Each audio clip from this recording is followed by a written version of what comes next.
Thank God for TMZ, baby. And thank God, hey, football gods, thank you for the Philadelphia Eagles. Or as I should say, as the world turns. This is incredible content every day. My off seasons were like, what team did? No way. We got 12 days until A.J. Brown is gone. And guys, I am so sorry that the Eagles were not able to keep a star player happy. They were not able to keep a star player happy. Truth, justice, and the Big Sil's way will always rule. Yes, very nicely done. Hit the like button. Guys, we can't thank you enough for coming aboard. Thank you again. Super chats go to the top. As always, go to the top, my friends, and we appreciate you more than you know. Okay? Hit that like button. But hey, get this. Listen, look at this guy. Guy's not a star player. What a freaking unbelievable turncoat and two-face. First, he's not being dealt. Now he's not a star player. Well, then your fucking quarterback's not a star player either. AJ is more of a star than Hurts. Are you kidding? Nobody's debating whether or not AJ's not a top 10 receiver. People debate whether or not, outside of Philly and the idiots in Philly, that the quarterback's not a top 10 quarterback. Give me a break. Top 10. In what world? In what world is Hurts a top 10 quarterback? By the way, we got so much to hit on today. And first and foremost, okay? Why is the Philadelphia media covering for Jalen Hurts? I mean, first it was reported by the Philadelphia media that no active players showed up at A.J. Brown's wedding. And it turns out that there were like 10 or 15 guys that were current players that were there. And Hurts wasn't there. Barkley was there. Jalen Hunt was there. Cast of others were there. It was a pretty secretive event. They didn't want it to be public. But first it was reported by the Philly media. Nobody that was current was there. That's an absolute bull-faced lie. That was an absolute lie. That current players weren't there. They were. Saquon Barkley was there. There were 15 reported current Eagle players there. Brandon Graham went. He was invited. Brandon Graham went. No Jalen Hurts. Now, again, that's besides the point. I'm more talking about the Philly media. Like, nobody that's current went. That's a bull-faced lie. That's a bull-faced lie. Why are you lying for him? And by the way, it's not so much Hurts didn't ask them to lie. And the story now about whether Jalen's there or not, it's not that. It's the Philly media not doing their jobs and being a mouthpiece for the birds. I'm not here for the Eagles. I'm not here for the Phillies. I'm not here for any football team. I'm here for the people, whether it's 2 or 2,000 that watch my show every day. That's all I'm obligated to. I'm not obligated to be in bed with the Philadelphia Eagles. The Philly media today has forgotten that. They're there for their listeners and their readers. They're not there for these teams. No way.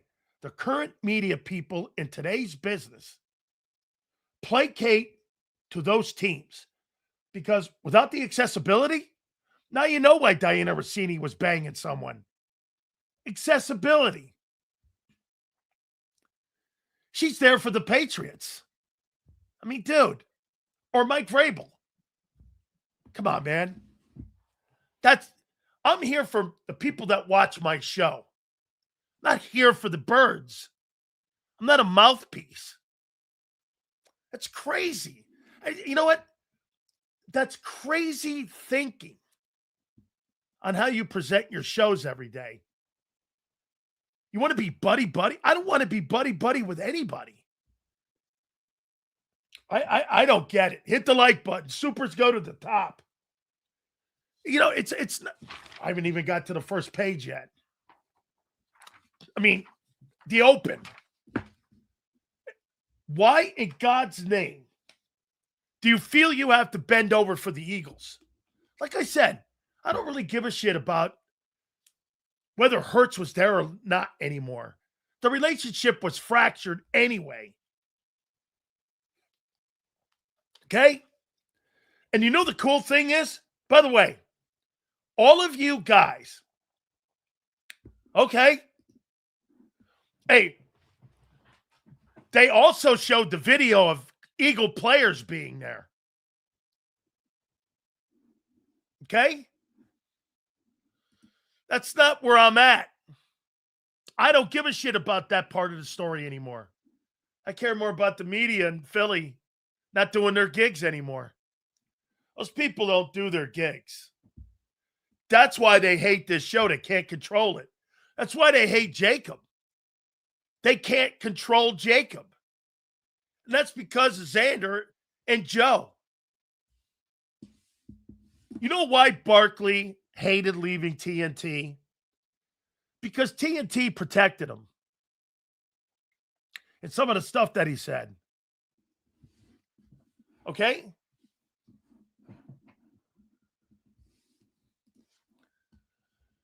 Hurts will probably be gone in 2 years as AJ this season. So they could take the TMZ drama to their new team, respected teams. Seals, we've been talking about the offense for a couple weeks. What do you feel about the defense this season? It's all going to be predicated, okay, on how well the offense is on 3 and outs. I think you're going to have a good group. I do. Philly media is bought and paid for the most part. That's why we tune in to JAKIB. Thank you, JD. And I appreciate that more than you know. More than you know. Yes, it's bought and paid for. No question about it. All right. You got 12 days left of A.J. Brown. By the way, Battle Royale, 4:30. Big Z at 3:30. Okay? 12 days of A.J. Brown's time. In one word, give me a word that would define A.J. Brown's time as an Eagle since 2022. What would you use that word? I just thought of this right now. Let me think of a word. What would you use as a word? I got a word. Success. Yes. Lombardi. Great.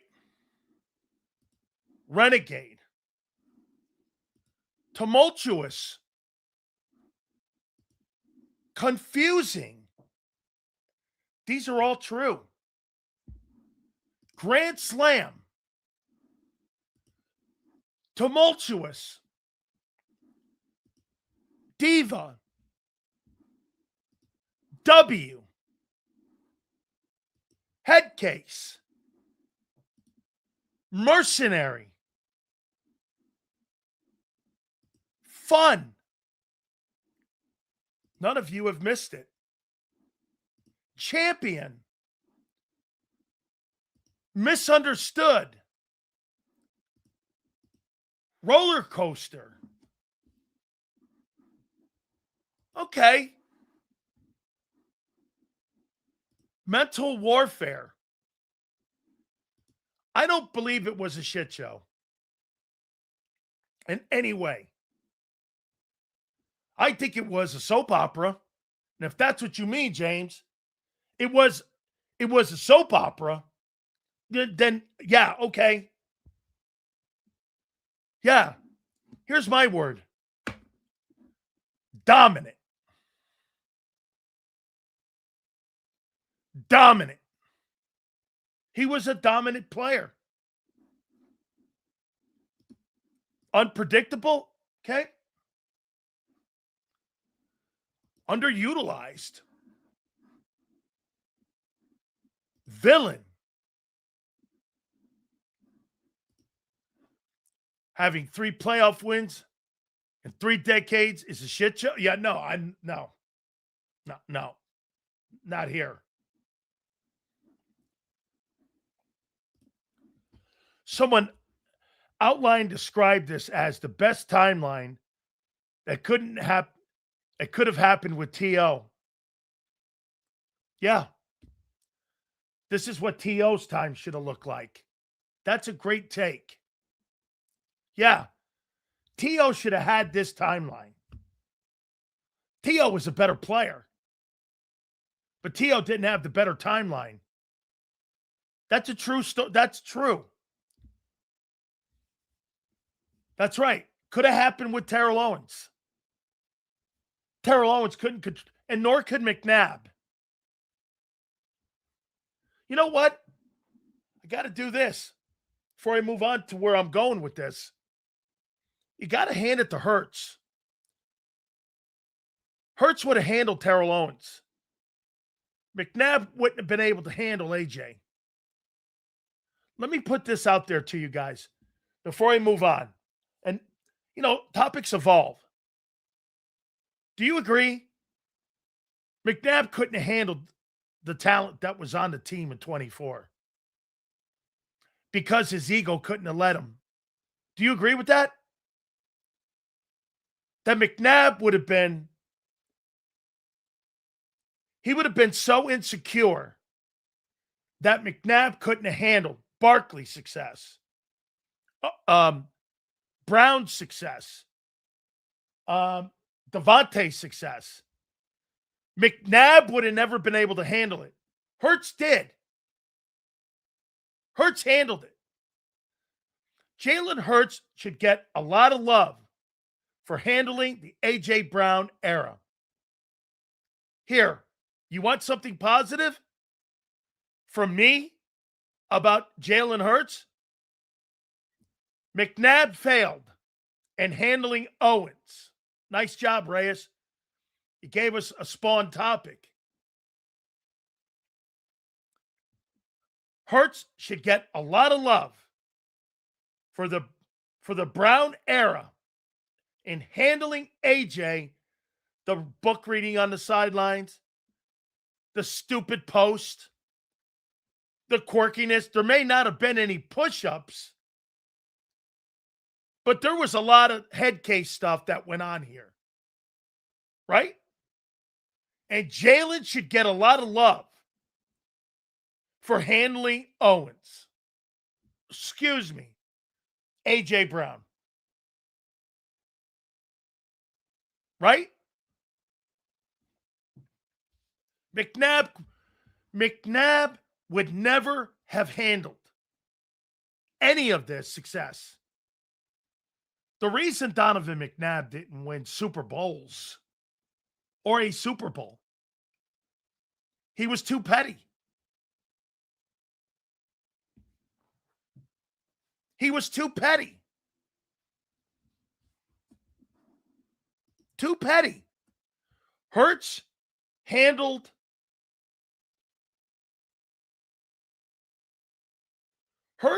handled Barkley and Brown the same way Aikman handled Emmett and Michael Irvin. There.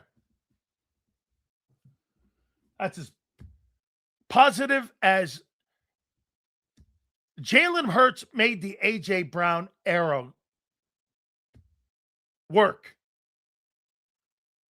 Or he would have been as petty as Donovan McNabb. Hey, Sills, do you think someone in this organization subsequently destroy Hurts and AJ's relationship and the reason the offense has been bad? Well, then you're aiming it at Nick because of the risk averse. AJ was a stud, but let's be real. Last 2 years, Bird, one thing you're not getting. I told you when you brought Barkley into this team, okay? And you brought Barkley in, both the quarterback and A.J. Brown, those numbers would go down, and it did.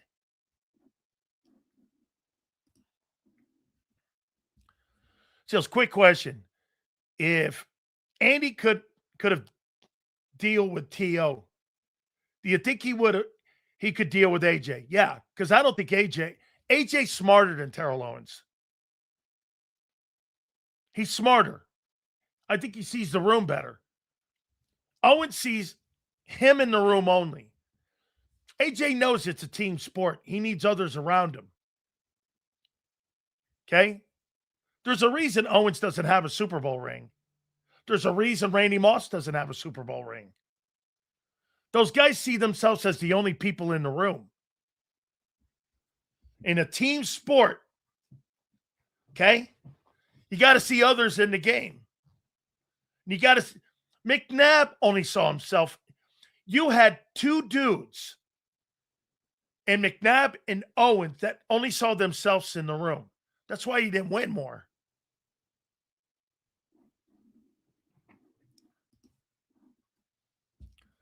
Seals, when a player calls your locker room a shit show, that player should have been suspended by the team right away, and then they should have looked to trade as soon as possible. Nick Sirianni and the GM, grade 0.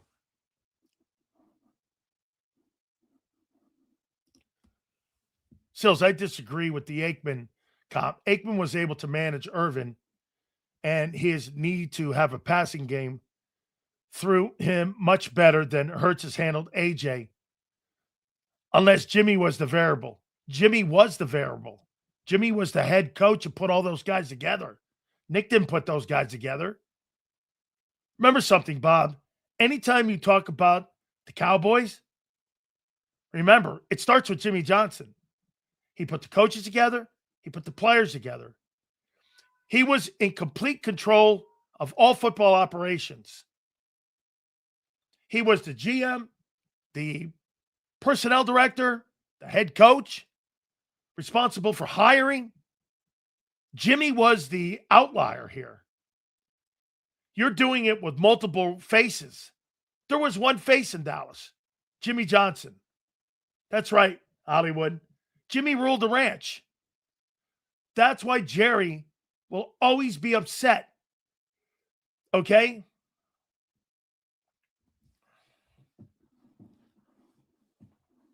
Yes. So then this issue with Jalen Hurts and AJ is really a Nick issue. Yeah. Nick couldn't. As much as you guys think Nick Sirianni has a great culture, no, he doesn't. Nick landed in the culture. He didn't make it. Nick Sirianni didn't make Eagle Way. He landed in it. You know why you know that? Nick Sirianni, anytime there's a massive issue with a meltdown or in-game situation, he has no answers. Watch the games. Especially when shit is not going right. Sills, let's say Hurts has a great year. What would be the biggest need next year if it's edge? I would like Eagles to take that kid from South Carolina, Dylan Stewart. Get another edge in there to replace Grenard. If Hunt continues to get better, sure. I think it's going to be corner. Sirianni doesn't act like they're a coach. He acts like their buddy, and that's a problem. All the great head football coaches, they're not butt buddies with their teammates or, their players. Okay? All right. So let me lead you here then. In the A.J. Brown era, 2022, and it'll end in 2025 of last year as he moves on to whatever team. I'm still saying New England, but a lot more teams are jumping in. We're going to get into that. A.J. Brown, Barkley, Nick, or Hurts. Who has been the face of success in that run from 22 to 25?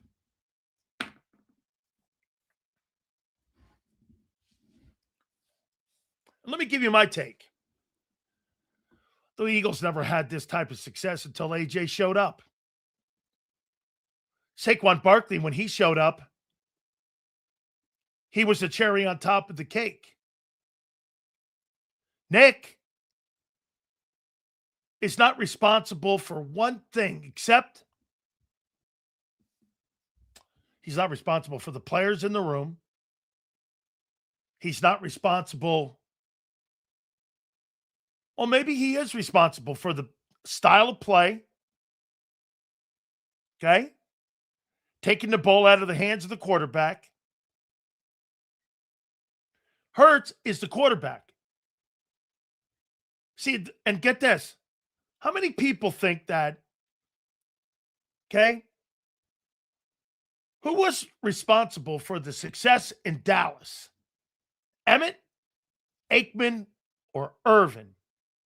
Or Jimmy? Who would you pick in that four-man dynamic? Jimmy Johnson, Emmett Smith, Michael Irvin, or Troy Aikman? Who would you take?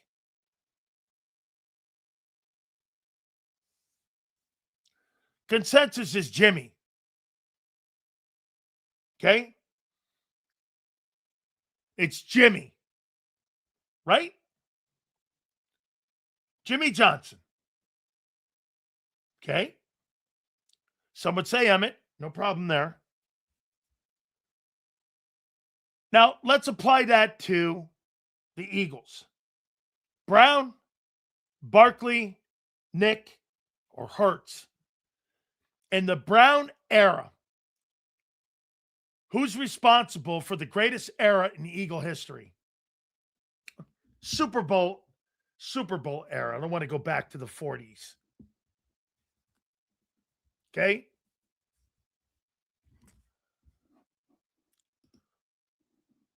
Well, who drafted the 5'9", 198-pound Emmitt Smith?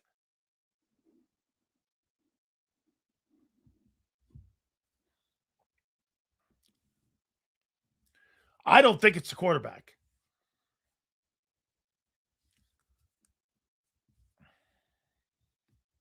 I don't think it's Nick.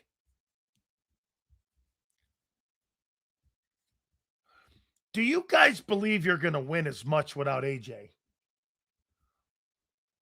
Do you believe that? When AJ leaves, there's no drop-off.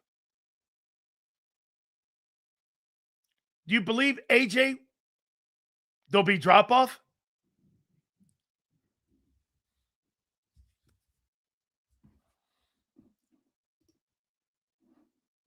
So you believe they're going to win. RC believes they're going to win no matter what, with or AJ or without him. Okay? Massive drop-off. No drop-off at all. Even though this was the greatest wide receiver era, 5-year span in Eagle history.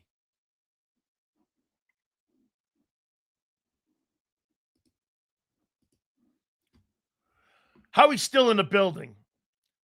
He's had 3 different Super Bowl teams. He had nothing to do with the McNabb Super Bowl team.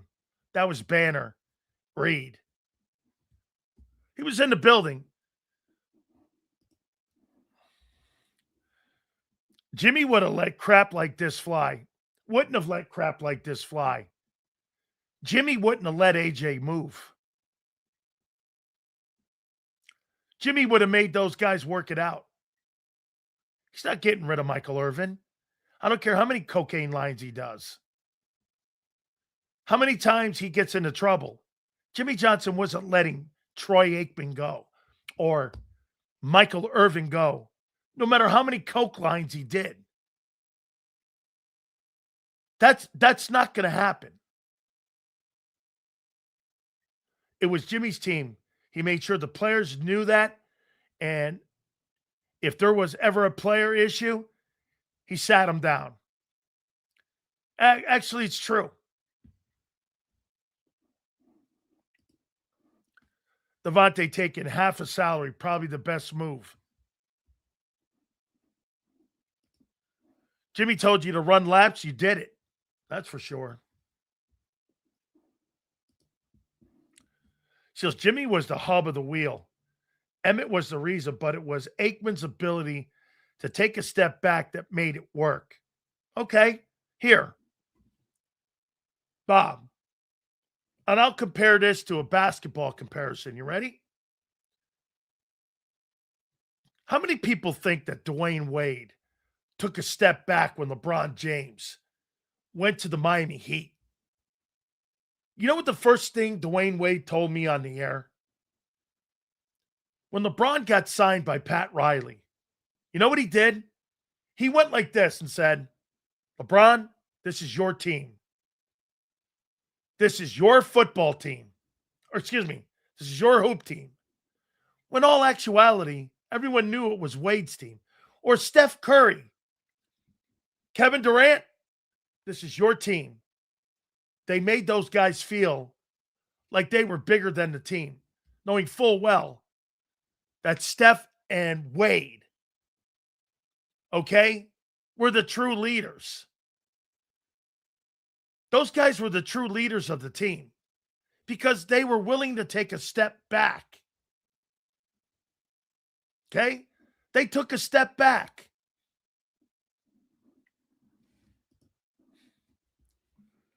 Now, if they run the ball, they haven't replaced his size.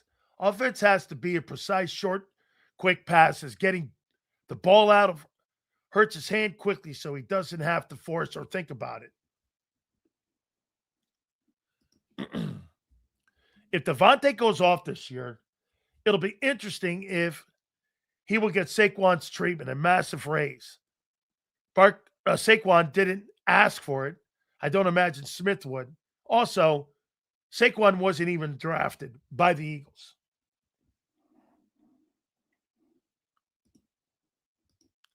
Jesus Christ, this guy's got 100 million different handles, man. My God. Dude, give it up. I'm never going to you. Says, you remember that story that Reed made the dude run laps? Then cut him that first Eagle training camp? Would Nick do that? No.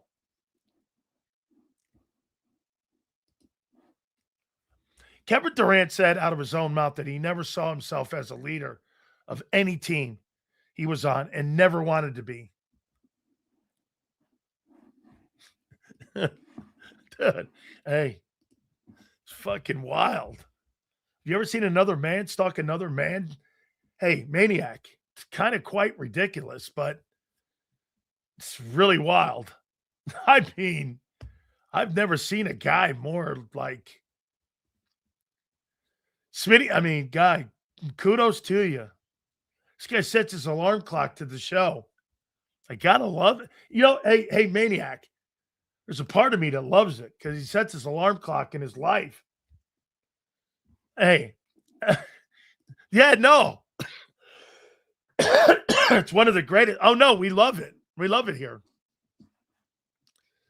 I mean, no matter how many different handles he has, it's quite remarkable. Got to give us perseverance.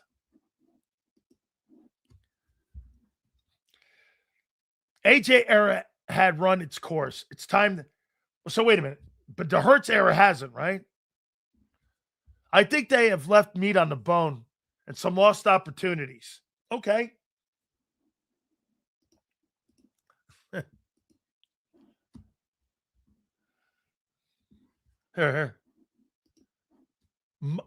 Here's my ears perk up whenever the Birds get slandered by Sileo.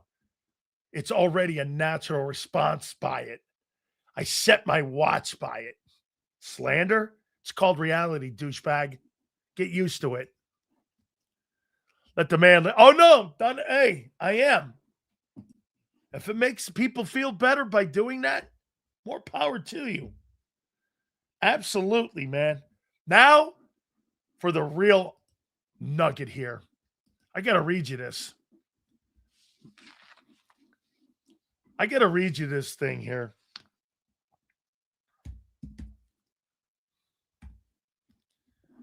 I got to read you this. Let me pull it up here. Hold on here.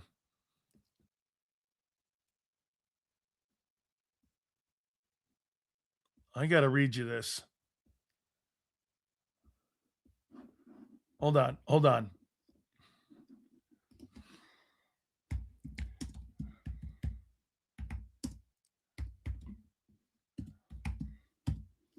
This is a nugget.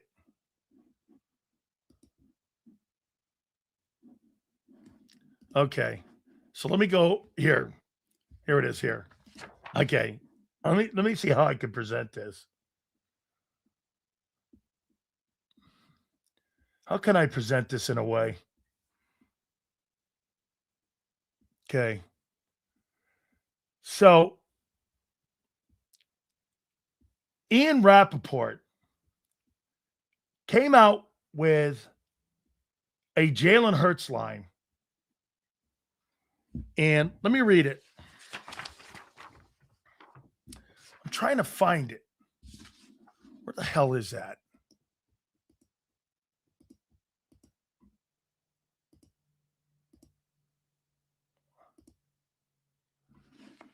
Where is this line? Here it is. Okay. Here it is. I got it. Rap sheet on Jalen Hurts' future with the Eagles. How many people in here believe that Jalen Hurts is getting a contract extension?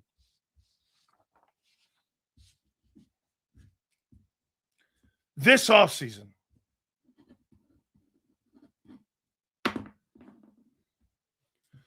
How many people believe that? That Jalen's getting a contract extension?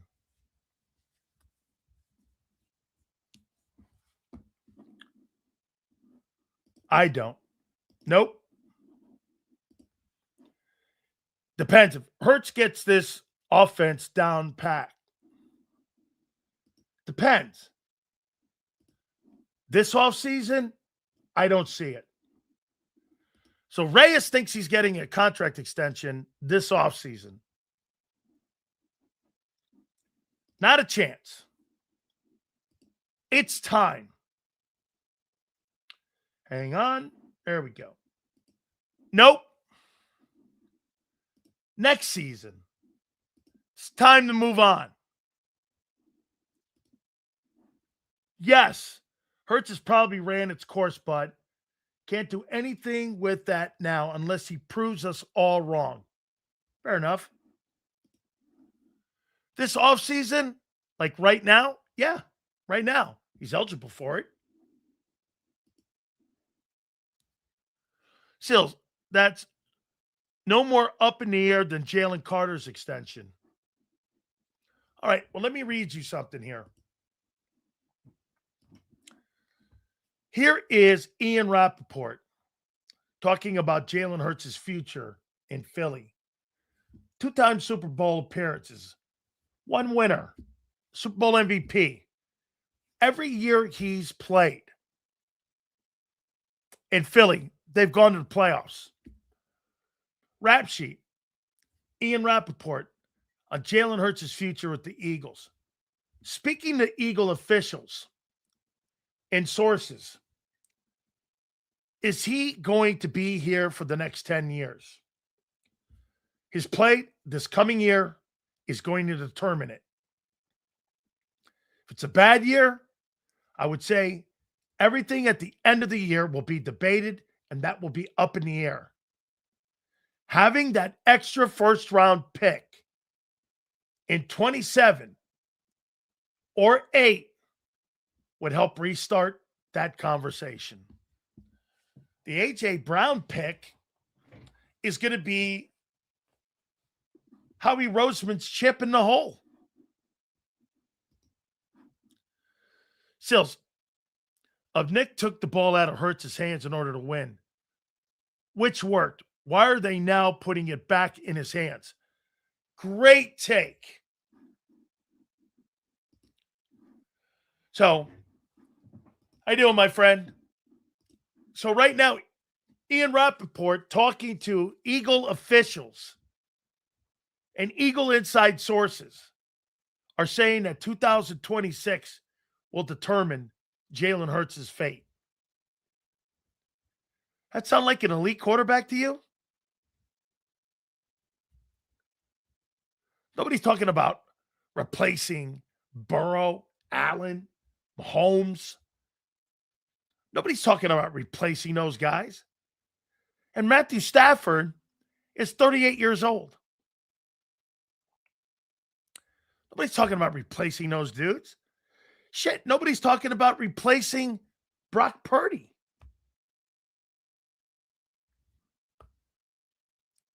Acho made a good point, Sills. Hurts is never good when he's on top. His best years are when he is the underdog. Goes back to Bama. Maybe trend continues. Maybe. Hey, I didn't say this. A guy who's got inside sources with the Eagles put that out there. Okay? Nobody on the planet is replacing Joe Burrow, Josh Allen, Brock Purdy. 2026 is a due. By the way, I didn't post this. You read it again. Ian Rappaport on Hurts' future with the Eagles. He is going to be there, if he's going to be there for the next 10 years, question mark. His play this year is going to determine a lot. If it's a bad year, I would say everything is up in the air at the end of the year. And having that extra first-round pick with the AJ deal would help restart the organization at that position. / not Big Sills. NFL insider, Ian Rappaport.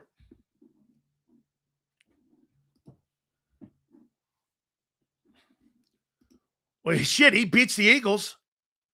He's 2-1.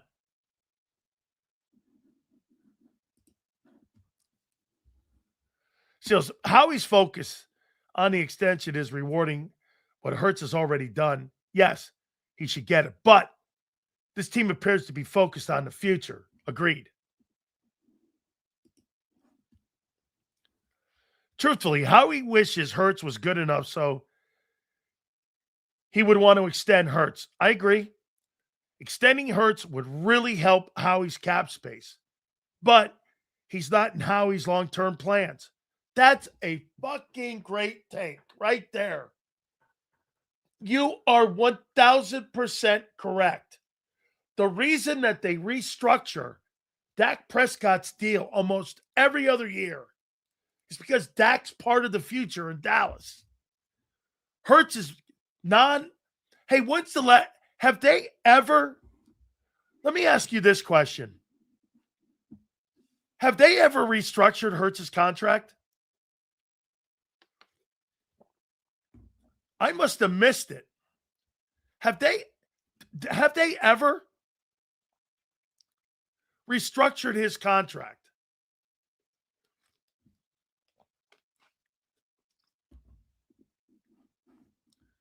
Bob, they've never. Let me see.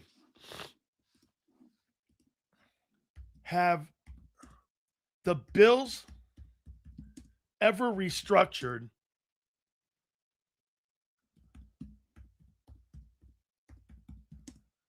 Josh Allen's deal?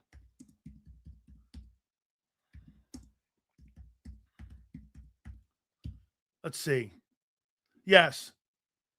The Bills have restructured Josh Allen's contract multiple times. The team frequently uses this mechanism, converting his base salary to option bonuses into signing bonuses to free up cap space. Okay? Let's ask that on Dak.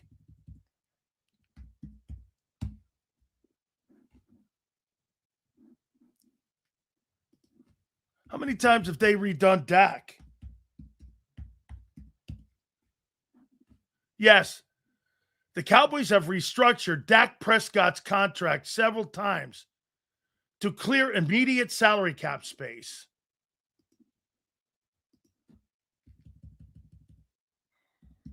Eagles. Hurts. Have they ever restructured Jalen Hurts' contract?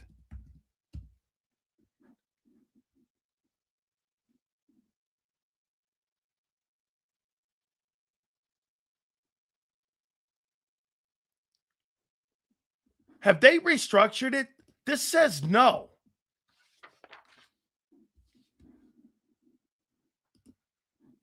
Sills, if they extended Hurts 28, would not be the out year. Hurts is graded on a different curve each year. No reason to. Did you not read what they do? They restructure the contracts so that they could free space up to create more money for other positions of need.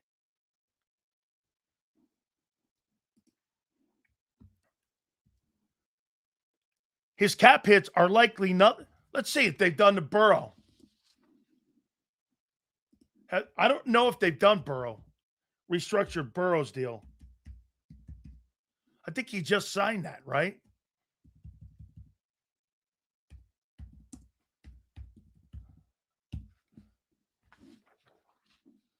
No, they have not restructured Burrow's current $275 million deal. He signed that extension prior to the 23 season, so they have not done Burrow yet. Let me see Lamar.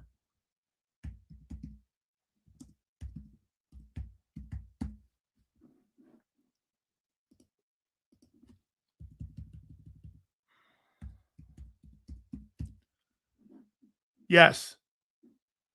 They have restructured Lamar's contract multiple times.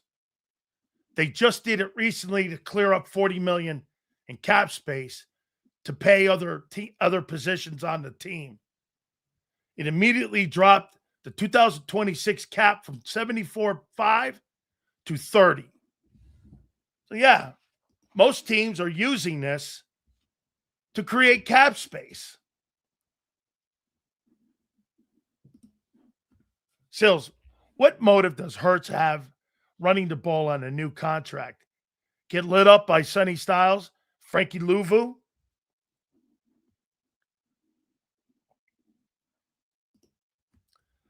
Would you please say Jalen's cap numbers the last 4 years compared to Lamar's? That's a great take. You're correct there. They're lower because more money and signing bonus was given up at the beginning. You're correct. Sills, in all honesty, does any player in the NFL deserve a contract extension with 3 years remaining anyway? It's not that, David, that they deserve it. It clears money up to pay other positions. That's why Dak's contract is done every other year. Okay?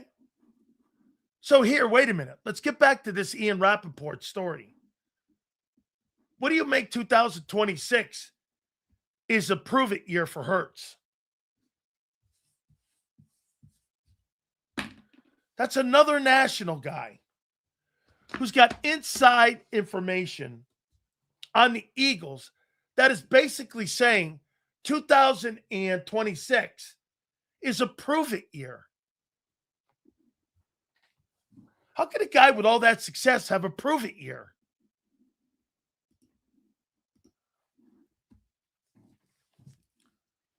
Seals, you think Mike Tomlin would be a good fit in Philly if Nick gets fired?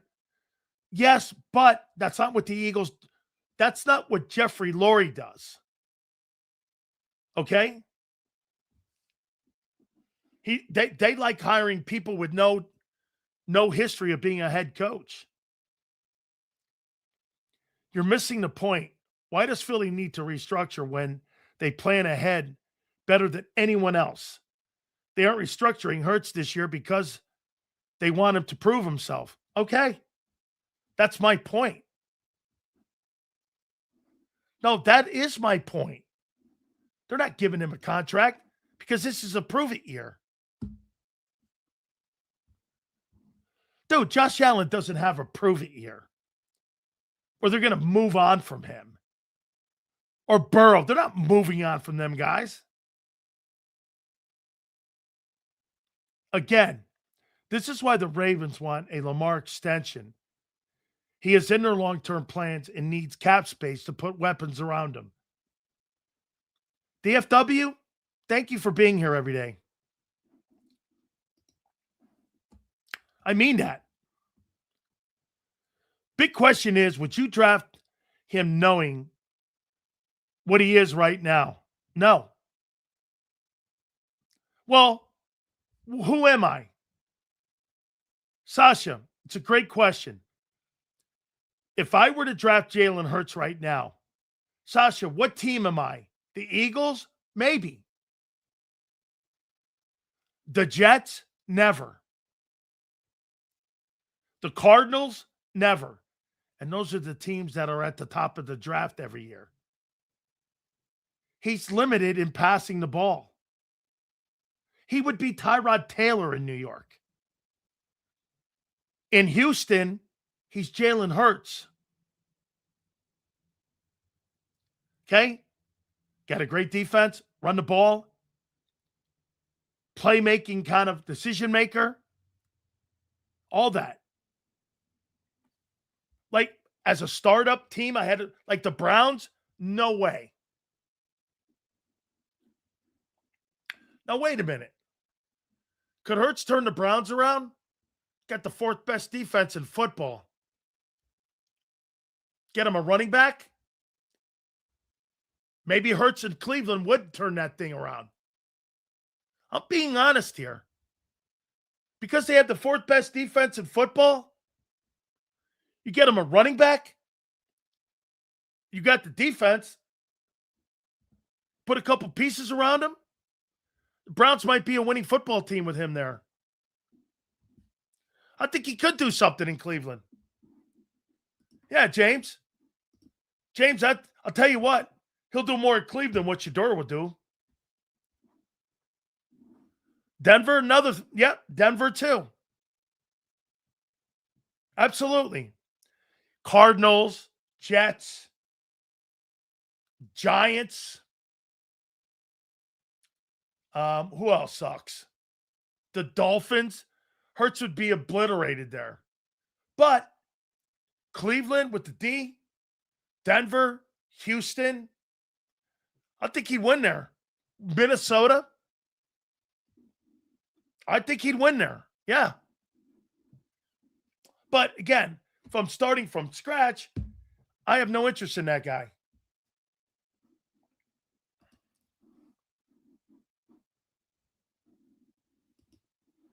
Not even Brady could do anything with the Jets.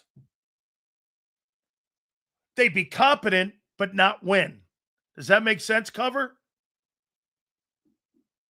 They'd be competent, but they wouldn't win.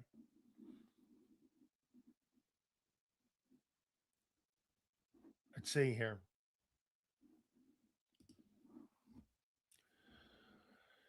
He could have run Shanahan's offense in San Francisco. I don't think Shanahan could coach Jalen Hurts. I don't think he could coach him. He couldn't do anything with Trey Lance. I don't believe it. I don't think hey, this guy disagrees. Well, let me show you something. Does Jimmy Garoppolo, Mac Jones, should he take? Okay, wait a minute. Does Jimmy Garoppolo, Brock Purdy, Mac Jones, do they all look like the same quarterback?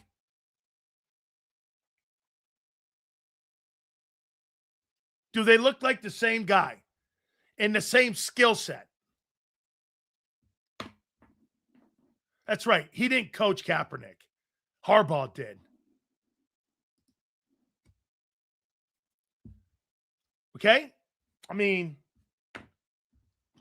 JoJo, doesn't Garoppolo, Purdy, Mac Jones, Sam Darnold, they all look the same, right? They're all kind of the same guy, same style of play. He's got great success with that. Hurts is nothing like those guys. What would make you think Shanahan would want to coach that completely different than off of what those guys' skill set was? That doesn't make sense.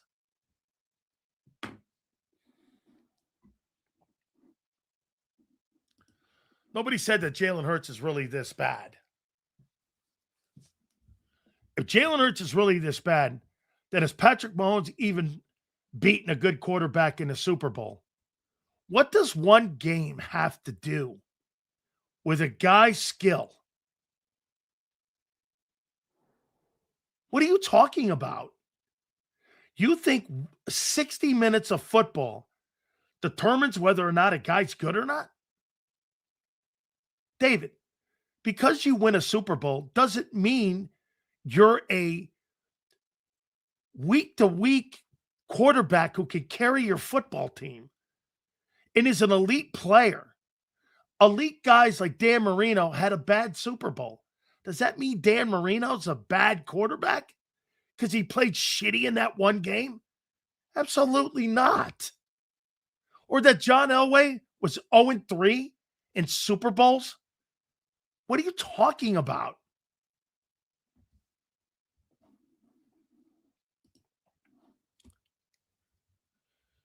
Niners GM has to be one of the worst in the league. I disagree.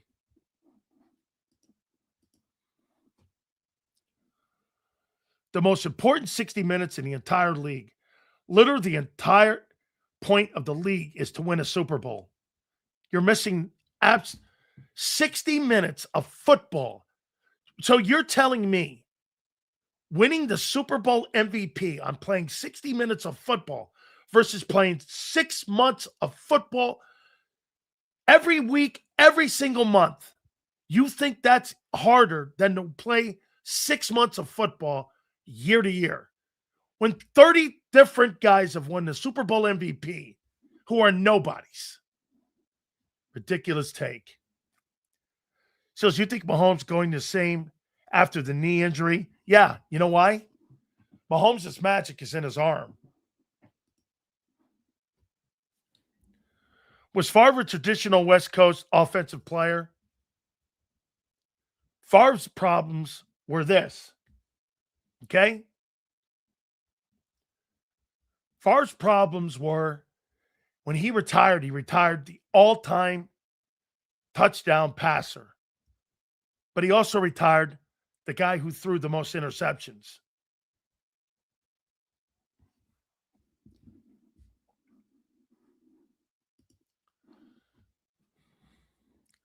Purdy's S2 score, his score in the mid-90s, represents an elite cognitive profile. It places him in the 90% 90 percentile compared to players like Mahomes, Allen, and Breeze. That Wonderlic test is important. You're right. When it comes to, absolutely, when it comes to being able to process. Get this. Then why in God's name is he on the hot seat in 23? Per Ian Rappaport and others. How can a guy be elite when he's on the hot seat? Make that make sense.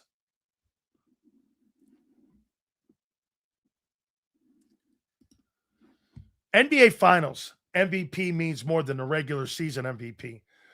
Yeah, you play 7 games. Hurts' Wonderlic score would keep him from landing a forklift job.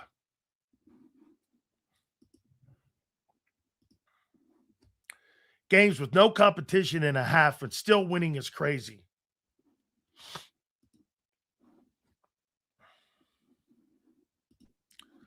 Someone enlighten me. How does a team get to a Super Bowl by playing bad and beating a shitty quarterback and losing games?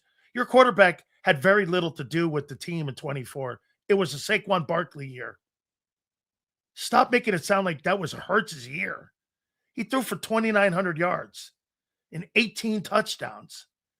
Don't make it sound like he had some iconic fucking year that year. He had like one of the worst years regular season-wise of any quarterback on a winning Super Bowl team in history. Was Elway a traditional West Coast offensive player? Yeah. Yeah. Could move, was accurate. His problems were in his touch game. Oh, a little bit of news here. Thank you. I will be, once again, I haven't in 2 years, but I'll be voting for the Heisman this year.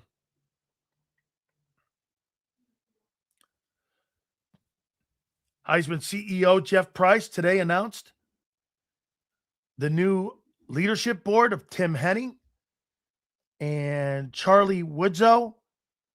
And we are inviting you to become a voter for the 2026 college football season. We look forward to your participation each and every single week. Heisman announces his new leadership team, and we invite you to be a voter this year. Thank God. I like that vote.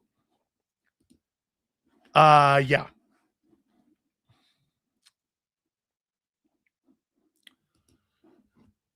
This dude's a clown. He trolls. He knows getting.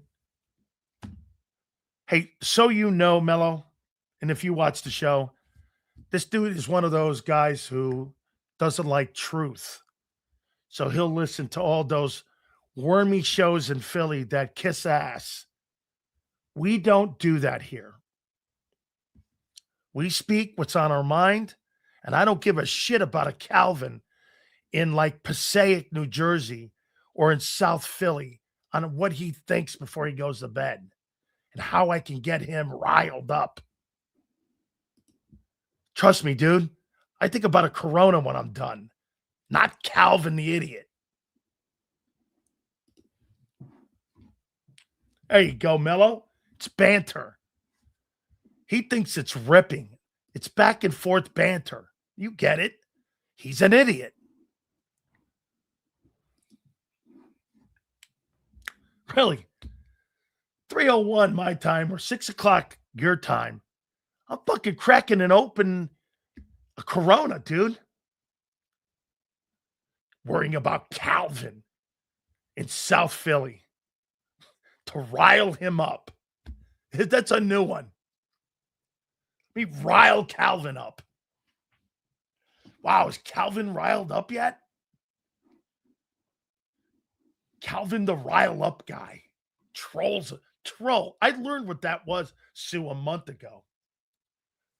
Trolling. Shit, I got people on my X account that are still saying this, Zander. Hey, Sills, man, this is his burner account. I'm like, burner account. Burner account. Oh my God. Yeah, that's what I do all day. I sit on here and I go to different Kevin Durant burner accounts. Jesus criminy. You talk a lot about 24. Well, that's the best team you've ever had. What about 22? Was it Dan Sileo who got us to the Super Bowl? It was according to you. No, I just predicted you would get there. What the hell did I have to do with it? I predicted you get to the Super Bowl in 22. It was me. I'm the reason you got there.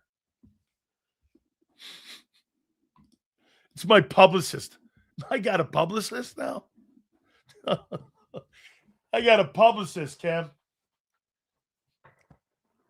And my wife's laughing. A publicist? You should have seen me yesterday trying to reset a password with my wife. She's laughing at me the whole time. Yeah. Yeah. You should have seen us yesterday. Is it here? Is it there?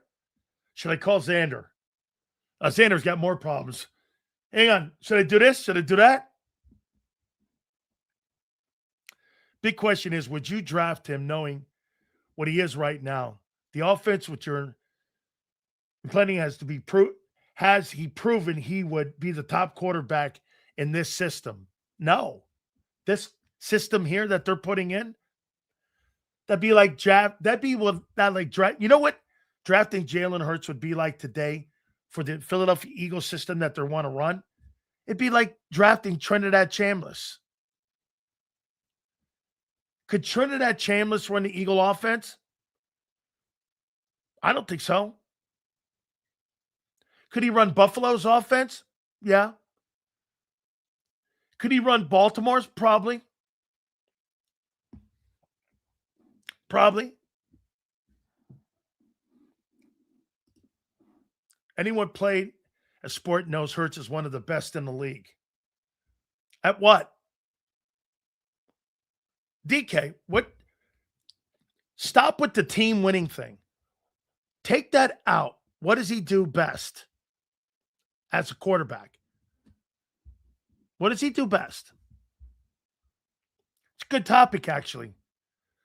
Let's take the team winning out because it's a team. W's are team wins. Sue, he runs.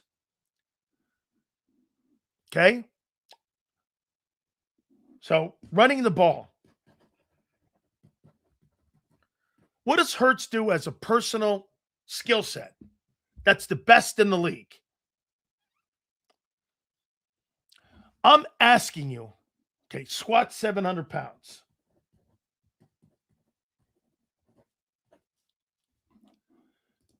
Deep ball. You're not a deep throwing passing team. You're 30th in the league in passing. How can you be a deep ball throwing football team when you're in the bottom 10 every year in passing? They don't have a check down game.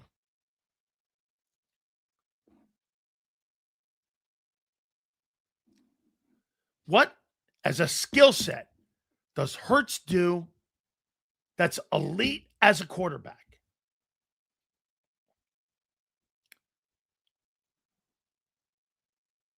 What does he do?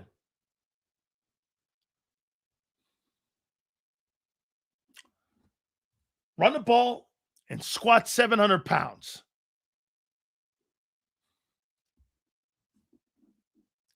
What, as a skill set, does he do throwing it, reading, progression, participation throws? What? game managing, then why is your offense consistently 3 and out the last 2 years? Last year, game managing? You mean like San Francisco's? If you're going to use the drops on AJ, you mean like the San Francisco game?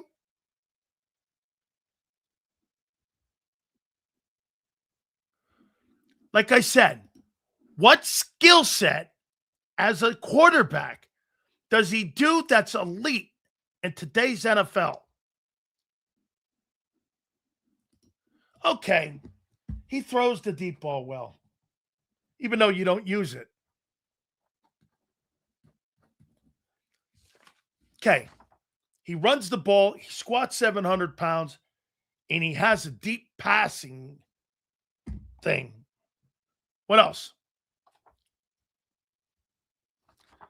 Hollywood. I don't agree with it. I just put it there because they're not going to come up with anything else. Outside the number throws, you become in 7 years, Hurts still can't go through at least 2 progressions. It can't do play action or throw over the middle. Correct. Tush push, short yardage.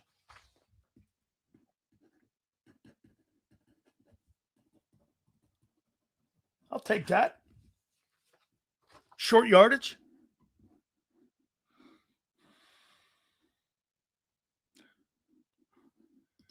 How many people think that Hurts has poise in the pocket and he doesn't panic in the pocket with the 45 sacks a year and rolling to his right? You think he's got poise in the pocket?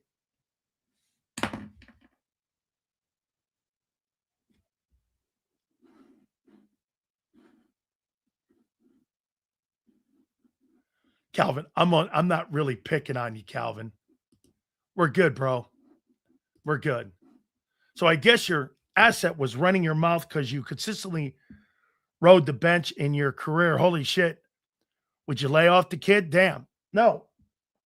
All I'm asking you is, again, we're having a conversation. I rode the bench. Yeah. I was one of the 17,000 men alive that rode an NFL bench. How about you?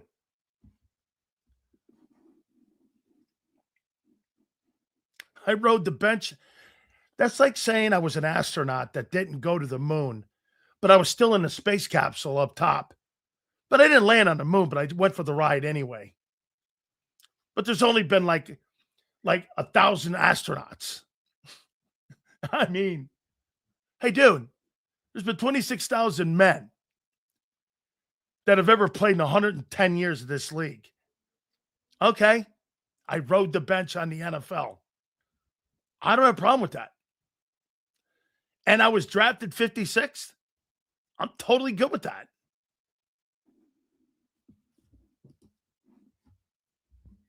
Hey, I was a caboose in the NFL.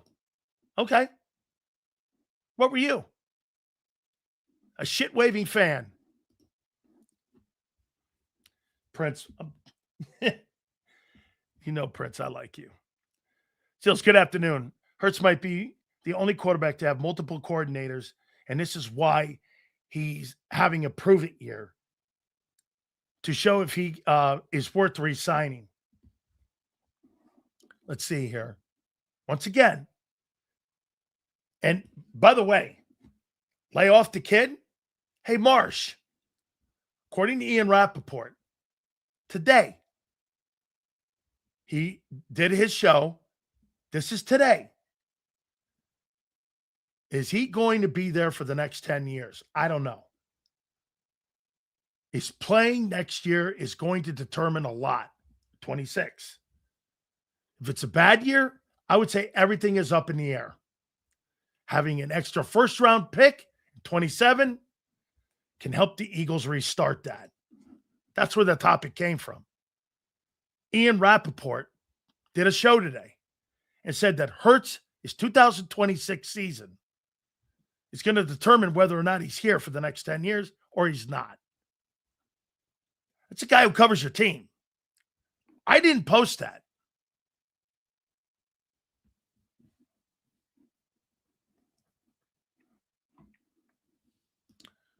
Leave the snowflake Sileo alone. He's offended by facts. Dude, been doing this too long. Thanks for being here, kid. Keep the algorithm going up. You think dummies like that aggravate me? By the way, I love that. I was being sarcastic because there you go.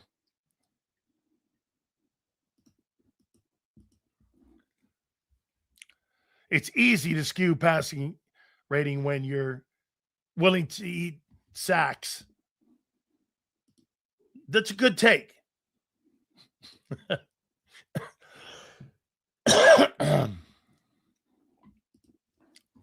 He adapts. That's fair. He does whatever he needs to do to win a game. Pass for 300, no problem. Run for 100, no problem. Game by game. Okay, we'll find out. He's in a prove-it year. According to others.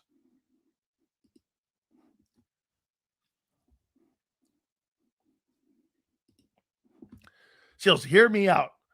Why are the Eagles hesitant to re-sign him when he has proven he can handle the pressure and hate? Most quarterbacks fold like Wentz. Great take. Yes. Martin, I agree. Not the dude. Marsh, you get me wrong here, bro. Nothing wrong with being a fan. Dude, I love you, man. I don't have a problem with you, man. I'm a starter in my career, Seals. You're way too hard on this kid, man. He made the NFL just like you, only he starts and wins. Okay? Then why is he on a prove-it year? And by the way, Marsh, don't be sensitive what others say about him. I wouldn't be sensitive. He's not. Why are you? Or unless it's something else.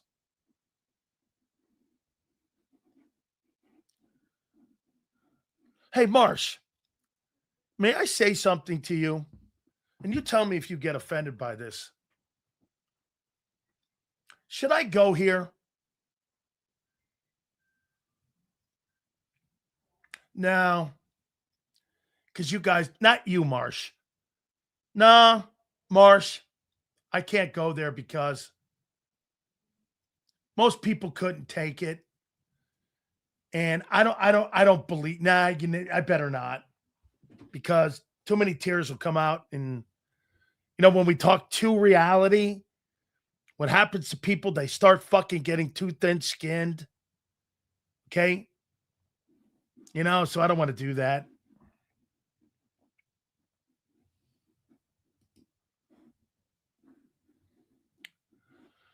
Okay, I will. I see somebody. I think Marsh can handle it. Hey, Marsh, I'll leave it like this.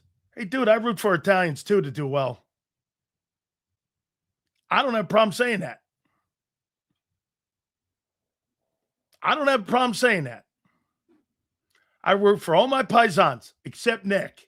It's all good.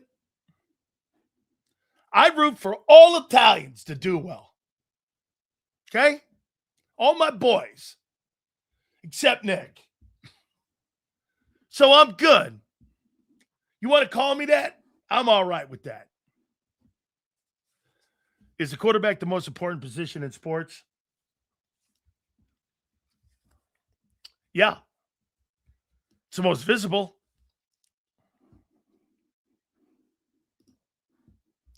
You've hated Hurts since we drafted him. So did you. So did you. Well, I never hated Jalen Hurts for being drafted in the second round. Of course not. Eagle fans would revise history. I never hated the pick. I love the pick. The pick's a great pick. What do we take a quarterback for? Man, and the year before you gave a guy a record deal. Okay?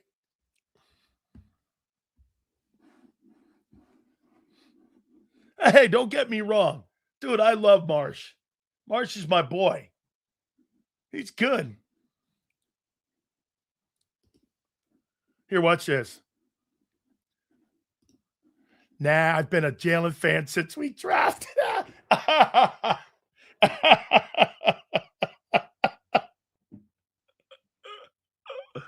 Oh my God. I've been a Jalen fan. The year before, you gave a guy the richest deal in NFL history, and you liked that they drafted Hurts in the second round the next year.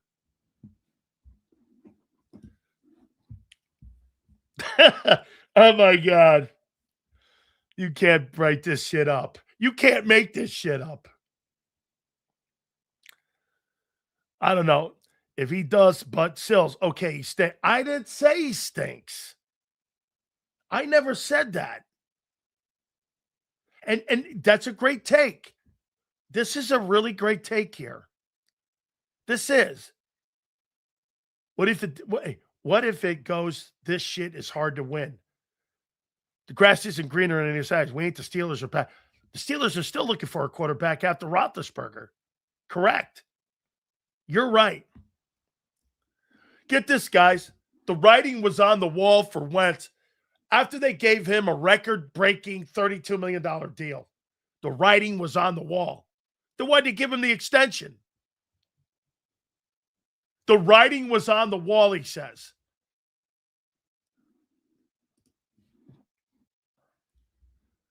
I'm not sensitive. All players have prove-it years. There's no prove-it years in Buffalo, Cincinnati, Baltimore. Hell, San Francisco. There's no prove-it years. Okay, but you wouldn't know that because you was cut by everyone. Go for it. Yeah, I was cut by the Cowboys, the Lions, and the Bucks. Yeah. No. Right. And I made $2 million doing it. I made $2-3 million being cut and being drafted.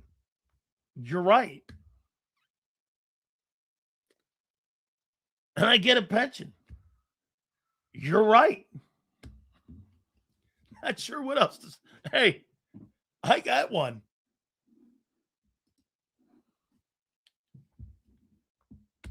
Okay. I'm not embarrassed about anything. Nothing. I could post pictures of me playing with the Cowboys, the Lions. Hey, Marsh, you know I dig you. Okay?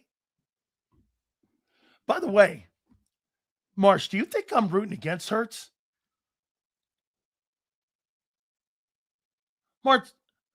Marsh, do you think I root against him? I'm curious. Thanks, Maniac. You're my boy. Been here since day one.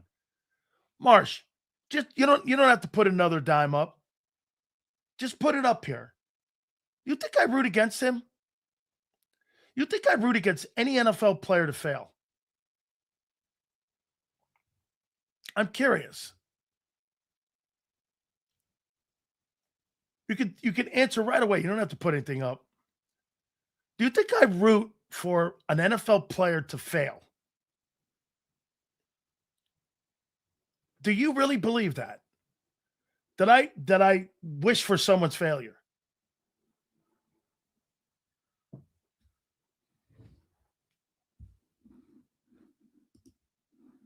You don't have personal feelings. You don't like his style.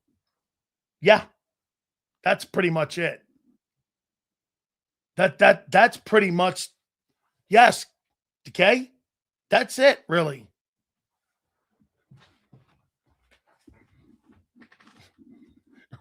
Rage bait. Yeah, that's what I do on my 3 platforms: my Sports Grid show and my Tampa radio show. That's what I do. Rage bait. It's funny. Radio business is going to shit. Yet, all my shows are doing great.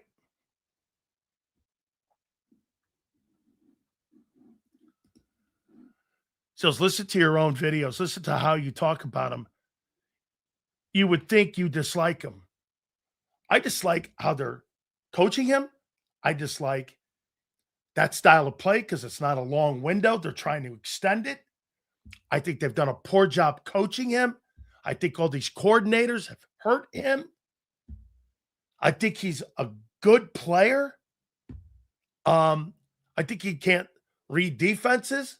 He struggles in the pocket, and he takes too many sacks.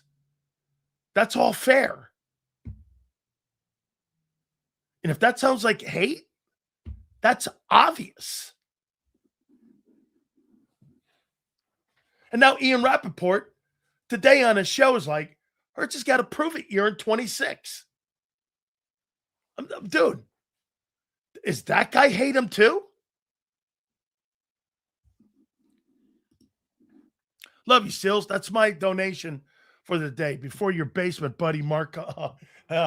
Mars don't want to be here for the Cowboy talk. He can't take the Cowboy guy. Now you got Zander wanting to come to my house and smash the Cowboy helmet. Yes, it makes your day to see the Eagles. No, it does not. It does not. Dude, that's not true. I do love Marshall, though. Not kidding.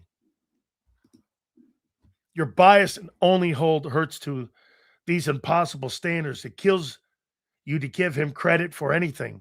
Not true. February 10th, the day after the Super Bowl, I told you Hurts has put together one of the best resumes, if not the best resume in the NFC for quarterbacks. And you can't outrun it. It's not true.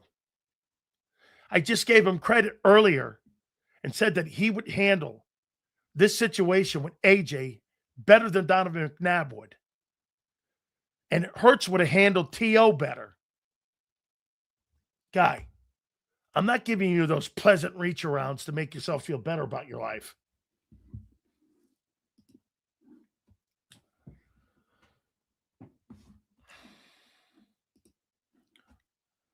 Jills, you got to get Nicole in on.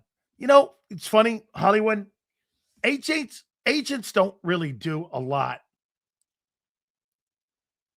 Okay? They don't really do a lot on the air.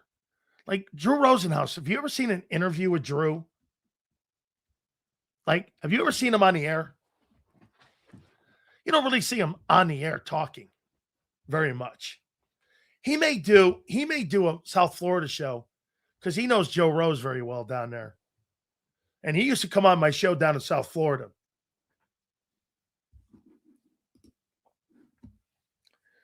You're telling people what they don't want to hear. Yeah. Well, that's been the story of my shows.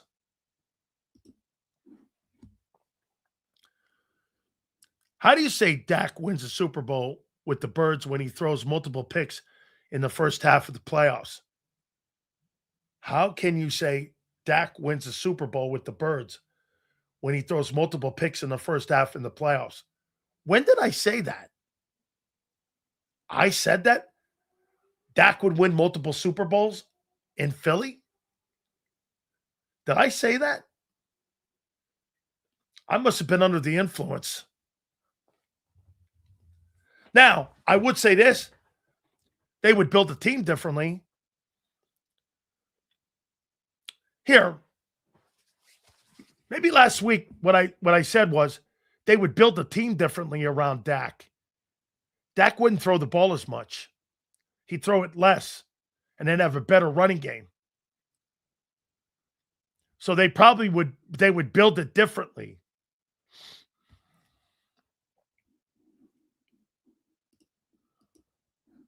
Eagles would be better with Dak at quarterback. Dak's a better quarterback, skill set wise, than Hurts.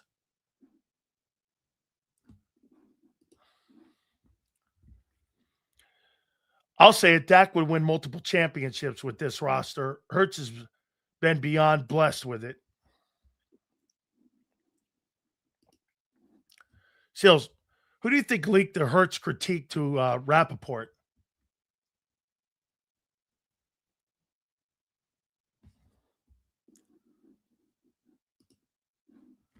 I don't like his style.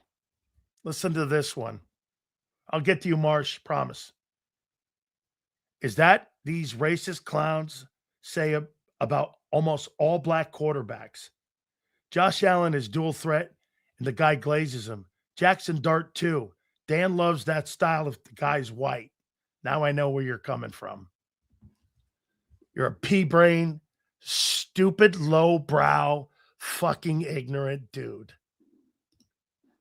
Give a shit if the guy's Martian. Asshole. That's not true, Sills. I could take cowboy talk. I don't like Mark. Let's make that clear. Crystal clear.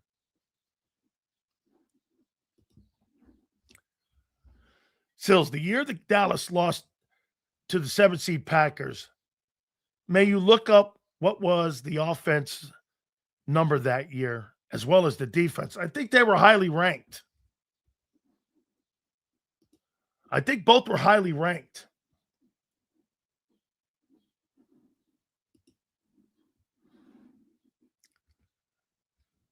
Oh, it's one of his burner accounts, Sue? All right. Now I know. Dak has had good enough rosters. Let's stop the nonsense. Zach Martin is on record saying so. I think he has had good teams. Yeah. Hey, Mark Holmes is a good man. I like having Mark on. I do. Kids never like a divorce, even though there was some good times. Sills, why do you think I refer to most of the Jalenites as Black Panther members? They're still on the 60s bullshit. I actually like Malcolm X. The whole race thing is so ridiculous. Well, I'll give you a line. Everybody thinks nowadays that you're going to hide from it. Not me. Most people like to run under their desk and, woo! I don't give a shit. All right. Boy, I'll tell you what, man. Watching Zander grow up right in front of my eyes, it's really awesome. Hey, he's not, I don't know if Z's in a good mood right now. I'm not sure right now if he's in a good mood here. I don't know. He's got a lot of bullshit going on, going sideways, this and that. Every time I'm talking to him, you know who he's like? He's like Adam Schefter with the phone on his ear, and he's dealing with this. Hang on, Cells, please. He's here. And then he's like doing sports takes. Don't forget, you can catch him on Birds 365 each and every single morning. We appreciate him being here. Don't forget, Battle Royale will be with us. Without further ado, he is our friend, Big Z. Zander Krause joins us now. How you doing, bro? What's up, Big Sales? How you doing, brother? I am doing, my friend. How you Why, feeling? you don't think I'm in a good mood? I'm always in a good mood. Yeah, really? Guilty as charged. Guilty as charged. I want you to do me a favor in the A.J. Brown era. I want you to define the A.J. Brown era from 2022. In 12 days, that era will officially end. 2022 to 2025, give me a word that defines that era. Successful. Successful. I use dominant. I think dominant's perfect, too. Dominant's good, too. I don't know that I would go dominant. Like the Chiefs in that 4 years where they won multiple, that to me is dominant. I think the Eagles were about as close as you can get to being dominant. But the reason I can't say dominant is because the passing game sucked balls for 2 years. Was he dominant? AJ was dominant in 22 and 23. It wasn't dominant in 24 or 25. So could you have won a Super Bowl without A.J. Brown at 24? I can't say that. Okay. I can't say that. So you're going to successful. That's it. You're not going anymore. Well, very successful. I mean, you can make an argument that the Steelers are successful with Mike Tomlin never, being above 500. That there's different levels of success. I think it's a little bit of an extreme level of success. 2 Super Bowl appearances, 1 Super Bowl win, Obviously, a lot of accolades, a lot of winning, so a high level of success. But do you agree it's the best 4 years in the Super Bowl era in Eagle history? 2 14-win seasons, dude. Yeah, that's fair. Okay. In that 4 years, AJ, Barkley, Nick, or Hurts, who do you believe is the face of that era?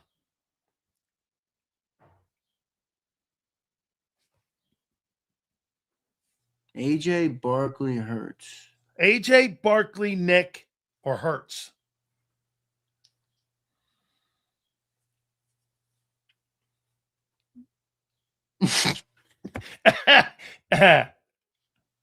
Probably Hurts. Hurts. Well, you tell me. It's not AJ. It's not Barkley either. Barkley's the face of the Super Bowl. Yes. Super Bowl year. Not the actual Super Bowl game, but the Super Bowl year. That year will be remembered as the Barkley year, 100%. Barkley in defense. Are you going to be as successful the next 4 years as you were this previous 4 years without AJ? You know, I almost hit you with Sirianni, right? I know you did. I saw it. I almost sent Prince into a tizzy and said Nick Sirianni. Will we be more successful than Adam? Hard to project that. Do you think you'll be as successful? That's like going on a legendary run in your business and losing your best guy and saying, all right, we'll continue the legendary run. Probably going to come back a little bit to earth. How about this, Grasshopper? This is what makes great sports talk, guys. Putting takes on tape. And let me hook you up here. Do you believe do I think you're going to be as or more successful the next 4 years? No. Me neither. Just from a basic coming back to the median standpoint. You know what's funny? If you would have asked me this question after the 24th season, I would have said yes. Even with moving on from AJ. Regression to the mean, I guess you would call it. No, I agree with you. There's my guy, underdog.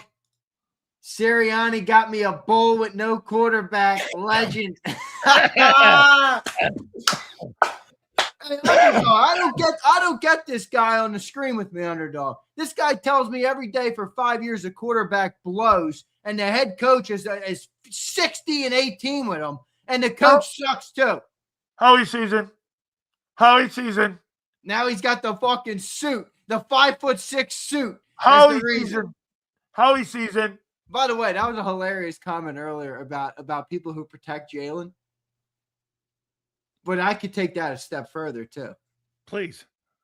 Yeah, so what was your take that certain people protect Jalen if they have an affinity, because he's black, so it's maybe a black person, like you would. I said this. A guy came in here and he goes, if the guy was white, you'd be rooting for the guy. And I'm like, what I said was, okay, I root for every single Italian except for Nick. So you can't be picky. Now you're picking and choosing.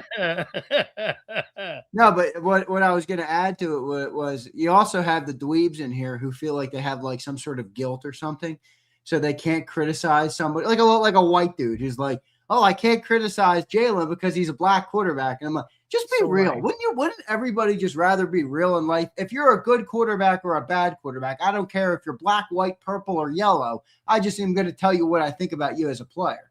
What's happened, Zander, is that people look at politics and the coverage of politics, and people go like this: black, white, there. In sports, here's the beautiful thing: it's scoreboard, bitch. Yeah, right. I agree with that. Okay. It's scoreboard. Whatever color that is, I want it. Yeah. Okay. Whatever that is, I don't give a shit with it, man. How about this here? So, hey, dude, hold on here. I got to put these glasses on for a second. Let me get my TMZ glasses. So hold on. I'm getting my TMZ glasses. You ready? Uh-oh. So 15 current Eagles showed up to the wedding. Barkley Jalix Hunt, and others, and they tried to hide everybody's face like it was like the raid on Entebbe. Like the SEALs were going in to get Osama bin Laden. They had all the mask on. Everybody's at AJ Brown's wedding. Why not just say, hey, I don't like the guy anymore, but the current team came to my wedding. Dude, they don't owe you that. What's the big deal? Why do they owe you that, though? I don't give a shit if Jalen and AJ don't have a good relationship. I mean, you can point out that it's clearly a relationship in peril, like Sills and I will be in about a month. But, does it matter? I don't think so. No. I'm not really caring about I'm caring, why does your media people in your town have to placate to the birds to not make Jalen look bad? Like you said, who gives a shit if he was there or not? But yet the initial Eagle media / Philly media now said that nobody showed up. It's a bold-faced lie. Why, you think they're trying to make Hurts look bad? Why does it? I don't think it makes Hurts look like. How do you think this is now looking nationally that Jalen Hurts and AJ Brown? Wait, are we serious? You think the national media is changing their perception of Hurts because he didn't go to AJ's wedding? What do you think? I think that storyline's everywhere. TMZ's covering it. All right. I mean, shit. There's plenty of other shit I'd rather criticize someone on if I'm going to criticize. I'm not criticizing him. I'm criticizing people going, why don't you say the guys were there? Yeah, but you could also turn it on its head, right? Like AJ said a lot of crap about Jalen. Why the hell did he turn around and go to his wedding? I'm not debating that. I'm asking you, why is it so imperative that the media in your town is like, why don't you just cover the facts? Guys went. Hurts didn't. Why is that a big deal? It's because your football team loves perception and narrative, and the owner likes it like that. Remember something, folks, don't you love this guy here? He'll tell you I don't give a shit about TMZ. But what's Jeffrey Lurie? What does he make his bones on? He's a movie producer. This guy's a Hollywood guy.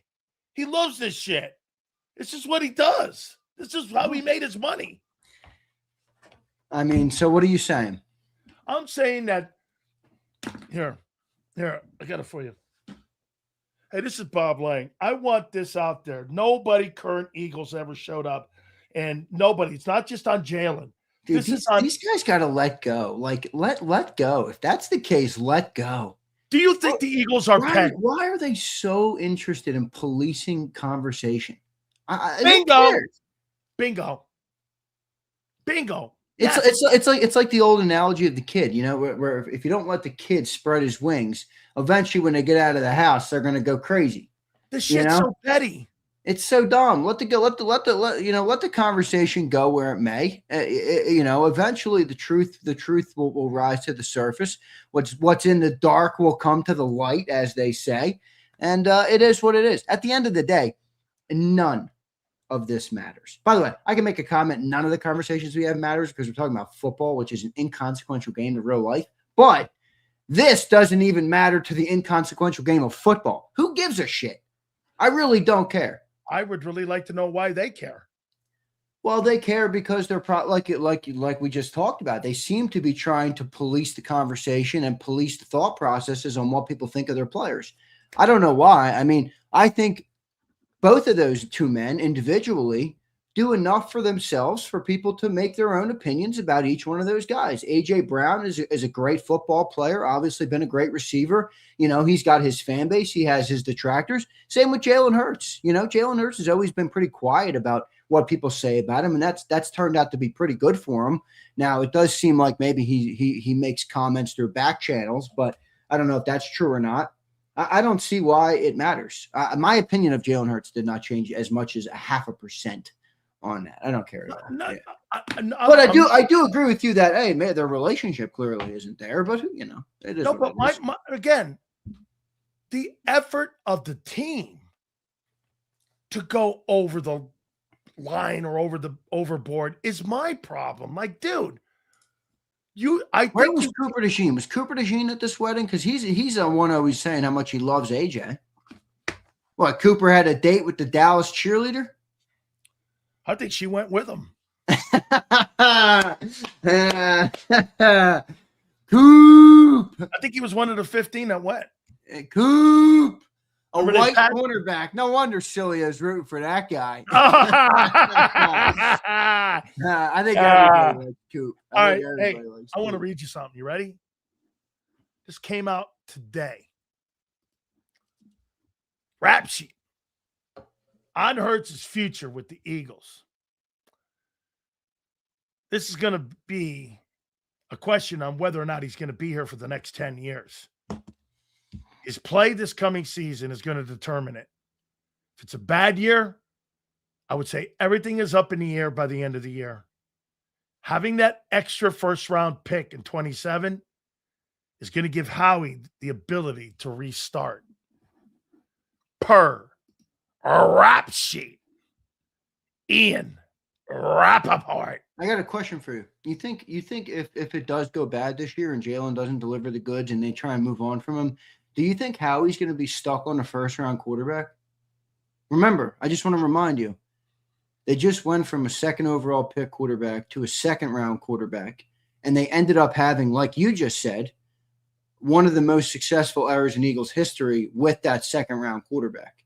Do you think Howie is thinking, well, I don't even really need to get a top quarterback. I just need to get the right quarterback?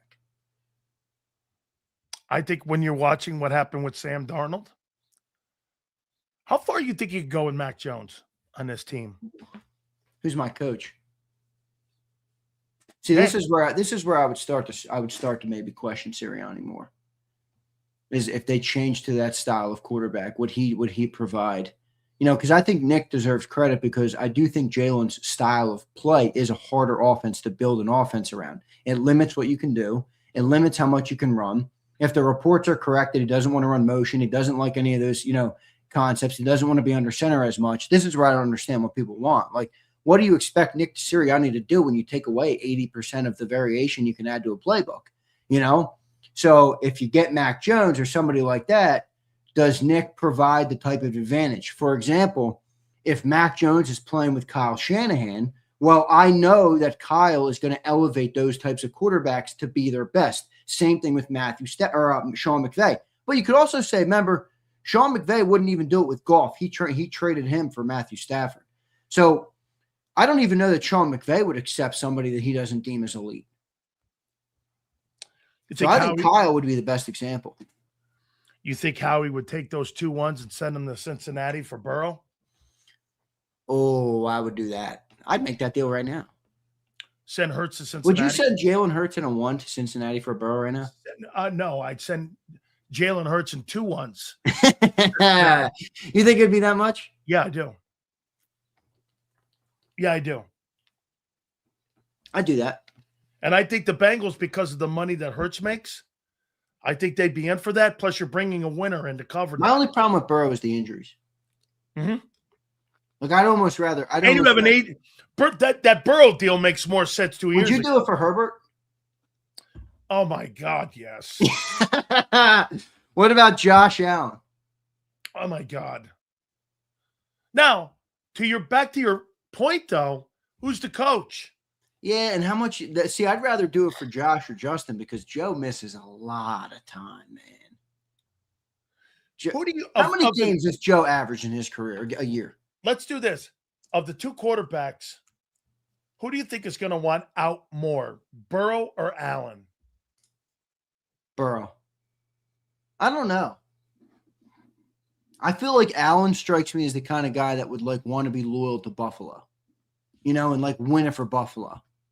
I don't know that Joe feels that connection to Cincinnati, and how could he?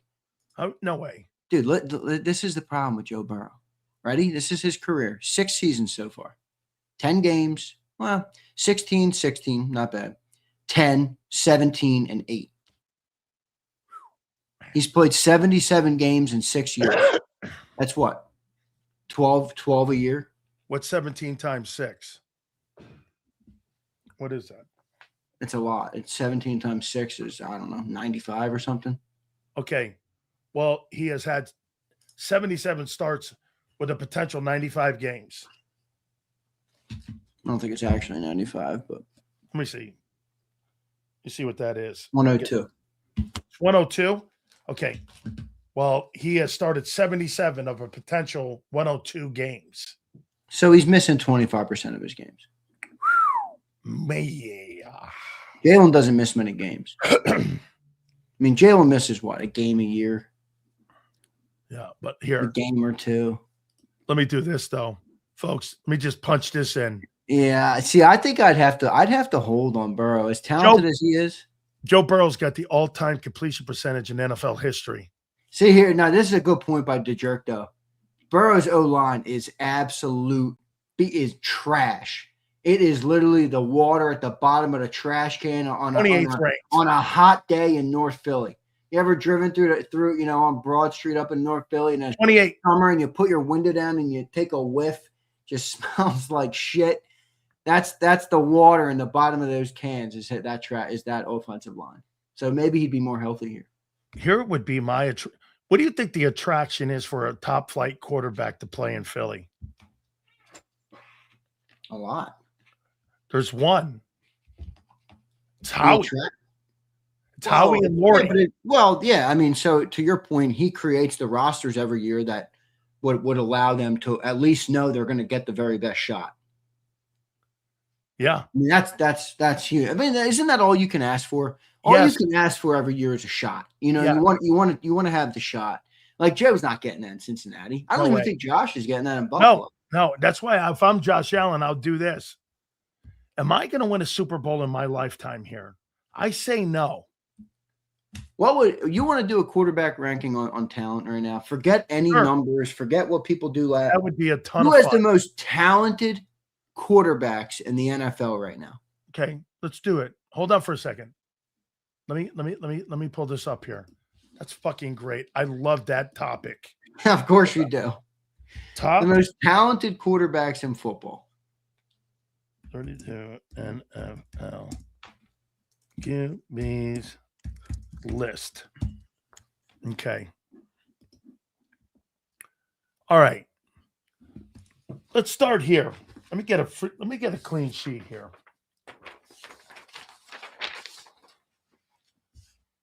Do we all agree Mahomes is one? No, not talent. No. Okay, I'm going to put Zander, and I'm going to put. I don't know. You think Mahomes is the most talented? I think he's the most versatile player at the position I've ever seen. So you'd put him one? I put him one because you could do more with him. Okay. I mean, I'm not mad at it. Who would you take? I'm not like, wow, what a crazy take that Mahomes is one. What would you take? What would you take for one? I'm kind of between Josh and Herbert. Okay. Pick one. Probably Josh. Josh. Just got to get those turnovers together, man. He turns the ball over too much. I think he's actually done a better job under Joe. He has. I mean, his talent. That AFC Championship game was back to turning the ball over there. His talent is nuts. Herbert's up there. Burrow's up there. Okay. Mahomes. I'm going to go my second guy. I think Lamar's way up there. My second guy, I will take Allen. I'll take Josh. Who do you got for two? So I put Josh one. Give me Herbert two. Herbert. Chargers. Give me Mahomes three. Mahomes. Let me go here three. My three.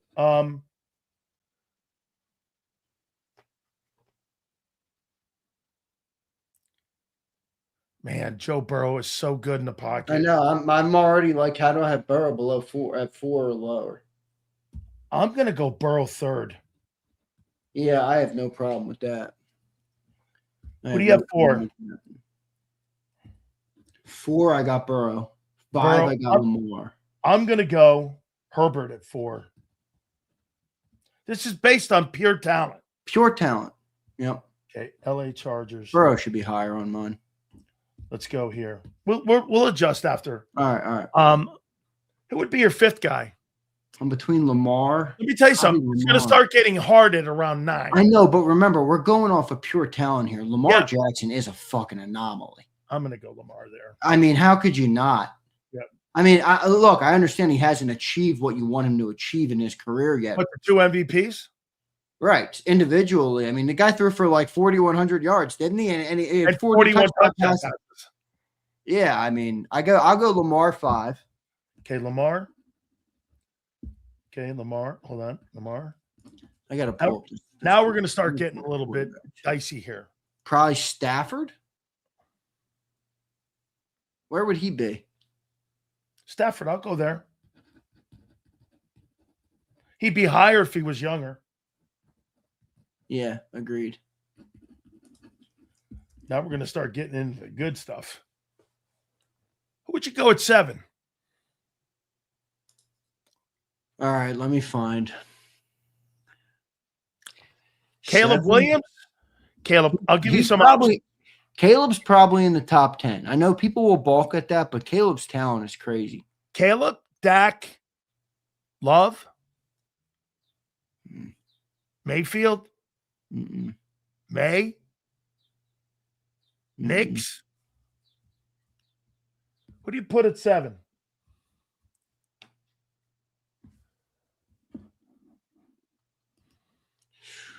I'm going Dak. Yeah, I think that's fair. Dak. I think Dak is fair. Because Dak is a more polished version of Drake May right now. Great take. Great take. Okay. So Dak, you put Dak 7. I'll tell you there. I'll go Dak 7. Okay. I'll probably go Caleb Williams 8. Caleb. I'll go Caleb. Problem with that? I might go Drake. You know what? I'll go Drake May here. I don't know. Where are you thinking on Jaden Daniels? Is he a top 10?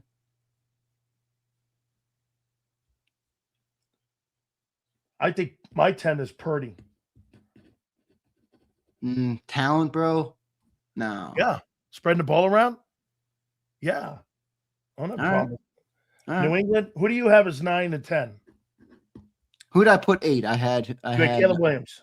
Caleb Williams. Give me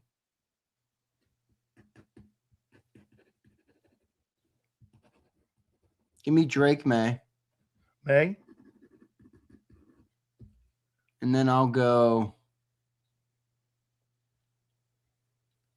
Jaden's just a little small for my liking there. I see why you put Purdy. Give me Jordan Love at 10. I go Jordan Love at 10. At 11, I think Daniels would be right outside 10 there. He'd be 11. I got Jaden Daniels 11. Yeah, I think Jaden 11. Okay, and I'd probably put Hurts around there, somewhere in that range. Love Green Bay at 12. What do you got at 12? You want to put Jalen there? No, not yet. Okay. How about Goff? Would you put May? Oh, you got May at 9. Would you put Golf there? I'll put Goff at 12. Golf? I'll go Purdy 13.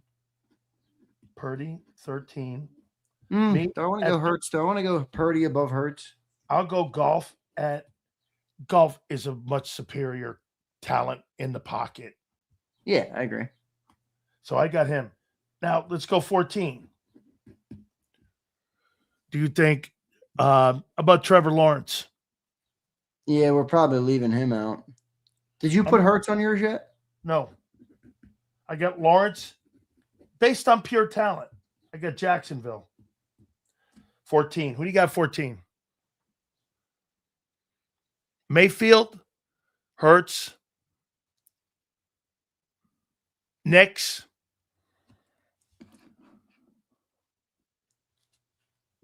I put Golf. Did I put Golf 13? 12. And who did I have 13? Purdy? Purdy. And I put Jaden already, 11? Yes. I'll probably go Hurts. Hurts at 14. I'll probably go Hurts. Okay. 15 for me is Sam Darnold. All right. That's not horrible. And I'll put Hurts at 16. I don't know. Pure talent. Yeah, wait. We're leaving. Is Aaron Rodgers on this list? 44.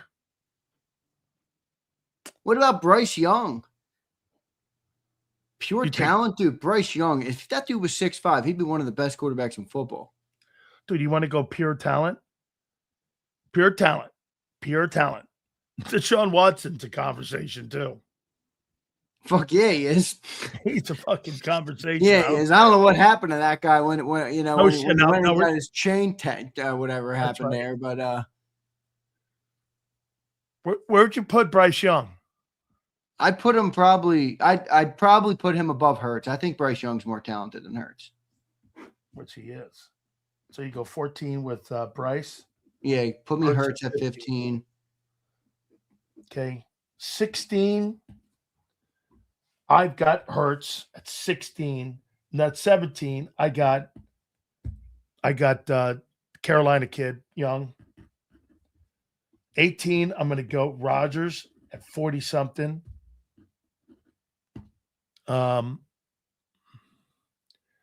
Dude, Baker Mayfield What about Bo Nix? and Baker.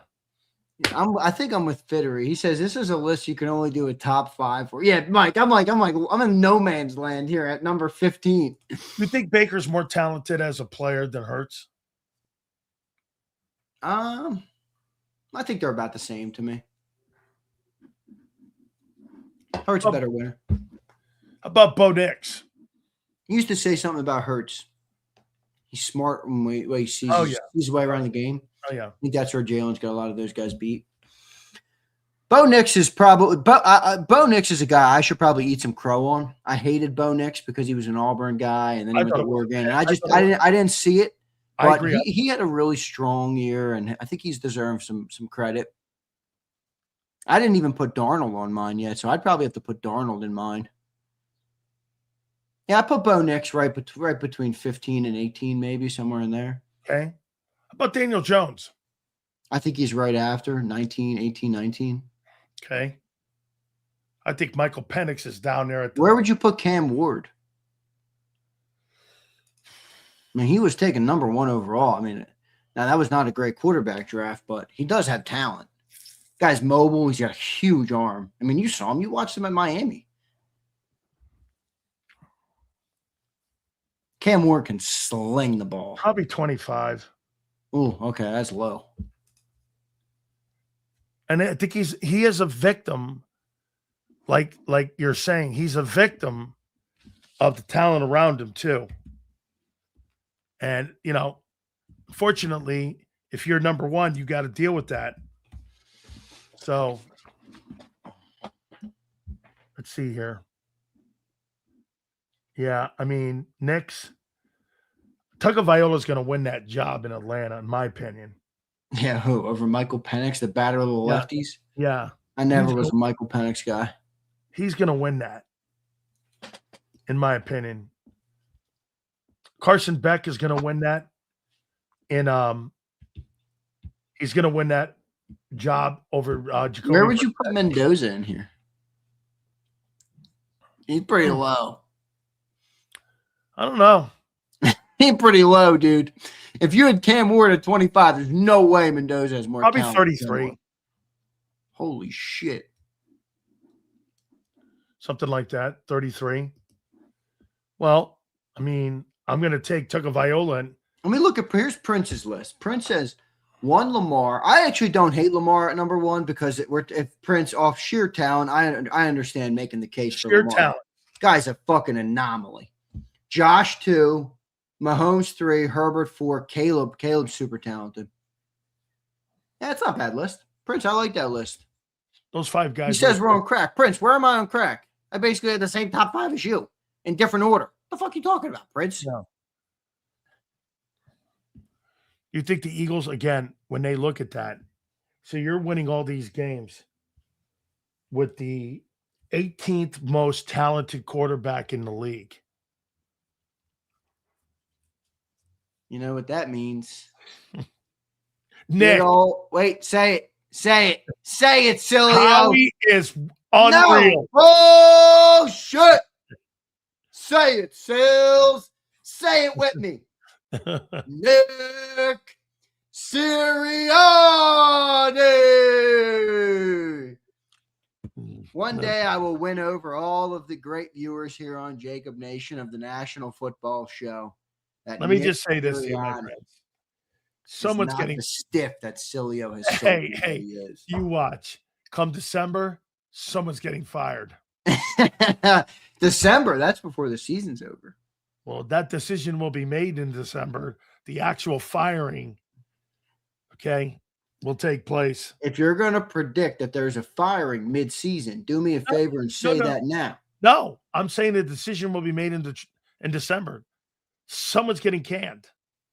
Where did we have Hurts on our list? 15, 16? I had 16. You had Jalen at 15. Yeah, I think that's fair. So he's in the middle of the league, talent-wise. Yeah, talent-wise. That's kind of. I guess if you go off, that's kind of how he was drafted, right? Well, it depends who you're talking to, because I'm sure some people will put him lower, and I have a hard time putting a lot of those quarterbacks there above him. But if he was middle of the league, why is our passing game below average every year? Yeah. Well, with good weapons. Wait. Here's why. And here's to your point. You got an average quarterback. He's in the middle of the league. You got great talent. You got below talent offensive coaches. No, we don't, dude. That's a crock of shit. Really? Your passing game for the last 5 years has blown. And that's more on Nick Sirianni to you than Jalen? No, that's the quarterback's inability to move the sticks. And Nick has had to do, and I told you, Jalen's got an ability to move the sticks, but he did it early in his career with his legs. Hasn't done that as much. Hurts is a changing player. For all the Jalenites out there who love Jalen, I got no problem with you liking Jalen, but eventually he's gonna have to do some shit here. I mean, this can't keep going like this. I deal with my pops. I've been producing my dad's show. He's doing the Eagles Daily at noon every day. You guys should all watch it. It's great. He does a great job. It's like 15 minutes. Nice, quick Eagle bite. I never heard a bigger Jalenite. I mean, I never heard a bigger Jalenite in my life. My dad, he's about to take over OTAs. I'm like, what are we talking about here? What are we talking about? I don't know. Jalen's going to have to step up. This guy can't even take over his own locker room. Look at intern Sirianni. I'd rather a Jalenite than a Nick simp. Oh, my God. Oh, that's one classic. day you'll learn, intern. One day you'll learn. I got something here for you. All right. You get this here. Hot seat Eagles in 26. Okay. All right. Is Mekhi Lemon going to be Jalen Reagor or Devontae Smith?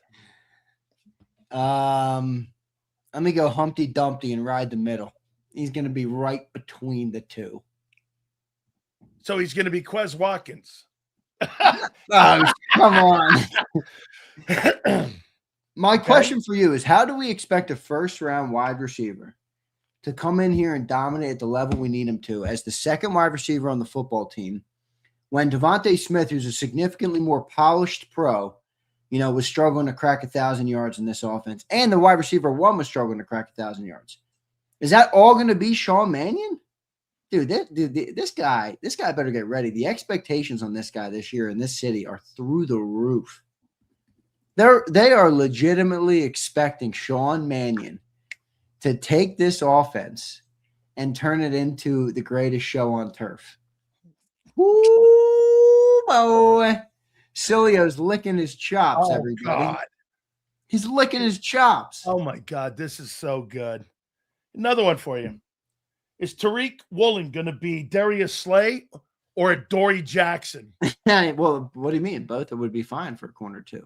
Okay. But Dory wasn't a problem last year. Come on, admit it. He struggled early in the year. He settled in. He was serviceable. He was fine. I think he'll be better. I do not think he'll be Darius Slay, who might be going to the Hall of Fame, though. All right, Sileo, classic Sileo. Yeah, is he a Hall of Famer or is he a stiff? I don't know. Maybe like in the middle. Okay. There's another one here for you. Is Jalen Carter gonna be 2024 Jalen Carter or the spittoon of 2025? I think he's got to be better than 25. I'll say 24 Carter. 24 Carter's back. 24 Carter's back and a $34 million deal to Boots on the end of the year. Wow. Yeah. So you're giving him $34 million. If he goes to 24, yeah. You're expecting a great year for this 26 Eagle team, aren't you? I'm expecting a great year for this defense. I have no clue what this offense is going to be. But I think the defense is going to be so good that they will be able to get you 10 wins. I don't know how you think that with that offense is 31st again in 3 and outs. Well, some of my projection is on Cooper and Quinyon need to keep it up, which is hard to do, by the way. They've been that good. It's hard to be an all-pro multiple years in a row. So if Cooper and Quinyon can lock down the corners again, I think Woolen is an upgrade over Adoree. I think while you do lose something in Kobe Dean, I don't think it's a huge talent drop-off. I actually think you're better talent-wise with Jahad Campbell. You're more versatile. I think Zach Ball needs to have another good year. And if Jalen Carter gets back to form, I think they've improved the pass rush as well with Jonathan Grenard. So, I mean, I think the defense is in a better spot. I think they're an ascending unit. The offense, on the other hand, I don't know. I don't know what they are. Does anybody know what they are? No. Outside of Prince, who thinks that, Sean Mannion is going to be the second coming. Don't you have a problem on May 20th going, I have no idea what this offense is going to look like in September? No, it's just where we are right now in Philly. I don't think anybody has that comment in Los Angeles about the Rams. Well, no, because they have Matthew Stafford. Oh, that's part of Jalen's game, right? It's a more unique style of football. but wait. Don't you find it odd that every year we debate this because of the hiring of a coordinator? Yeah, I do 100%. That's why I've never really beaten That's up right. that That's much on the quarterback, correct? Right? Well, you're contradicting yourself, silly. No, I know you care that you are. How am I contradicting? Isn't every year that we have all these questions about the Eagle offense based on who you fucking hire at coordinator? Because the quarterback, Well, you're the one who says the coaches blow every year, so you answer the fucking question. I said the head coach blows, not the offensive coordinators. They're good and bad, good and bad, good and bad. So now Bobo Patula is better than Sirianni? No, he was worse than Kellen Moore. Well, Kellen Moore Shane Steichen. Kellen Moore had to abandon his offense. He had to run to New Orleans. No. I saw a comment. He didn't abandon the offense. I saw a comment. The Eagles should have elevated Kellen Moore. I'm like, Kellen Moore wouldn't have even taken the job. He was doing everything he can to get out of this offense. He hated running this offense. Why? Mark, it's coming. My bad, bro. Why? Why did he hate it? Because he wants to pass the football. Why can't he pass the football? Because we don't have a volume passing offense. What do you mean? Don't play dumb on me. Why don't you just no? Don't you play dumb. You don't play dumb. You don't have a volume passer, you mean. That's what you mean. Hey, how about the word going on? Howie is actively shopping AJ Brown, and right now he's on the horn, blowing up the horns. Yeah. Right now. I love it. Getting ready to send AJ out, and in 12 days, one of my golden gooses is gone. And you know what else? You know what else we're going to see in 12 days? Is that your love for Howie Roseman will be verified, because we're going to see that Howie Roseman absolutely took James Gladstone or Gladwin or whatever the hell his name is. Jacksonville guy? To the woodshed. He's going to take him to the wood. The guy got taken to the woodshed when he drafted what's his name? Travis Hunter. And he's going to get taken to the woodshed by Howie Roseman. Why, you don't think Travis Hunter's going to be good? I wouldn't have traded a future first-round pick to go up and take a player who you think can play both ways, which will never happen in the NFL. You need to add one more to that. They traded for another first. It was 2. What else did they trade? It was 2 first-rounders. I'll still take Trayvon Walker off his hands. Let me tell you this. You know what my little stat's going to be this year? I'm going to have a little board every week, Monday through Friday. Ready for this, E? Yeah, I'm ready. Week 1, Hurts and what he did. And then over here, I'm going to have AJ and what AJ did in week 1. And we're going to go down the list every week. And we're going to see how the Eagle offense is performing without AJ Brown. Mm-hmm.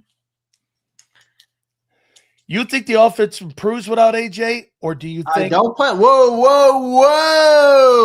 I am not the chat. The chat thinks that we are going to get rid of the best player on offense and then proceed to get better on offense. I'm gonna stick to my wait and see mode. Oh, look at that! A good old. What do you call it? I'm in wait and see mode. Zander's like a good old tugboat. Oh, take it right up next to the big boat, bring it inshore. He's just gonna wait in there until he can see if it's gonna be docked correctly. When Big Sills rows out to the ocean, he rows out with no fucking oars.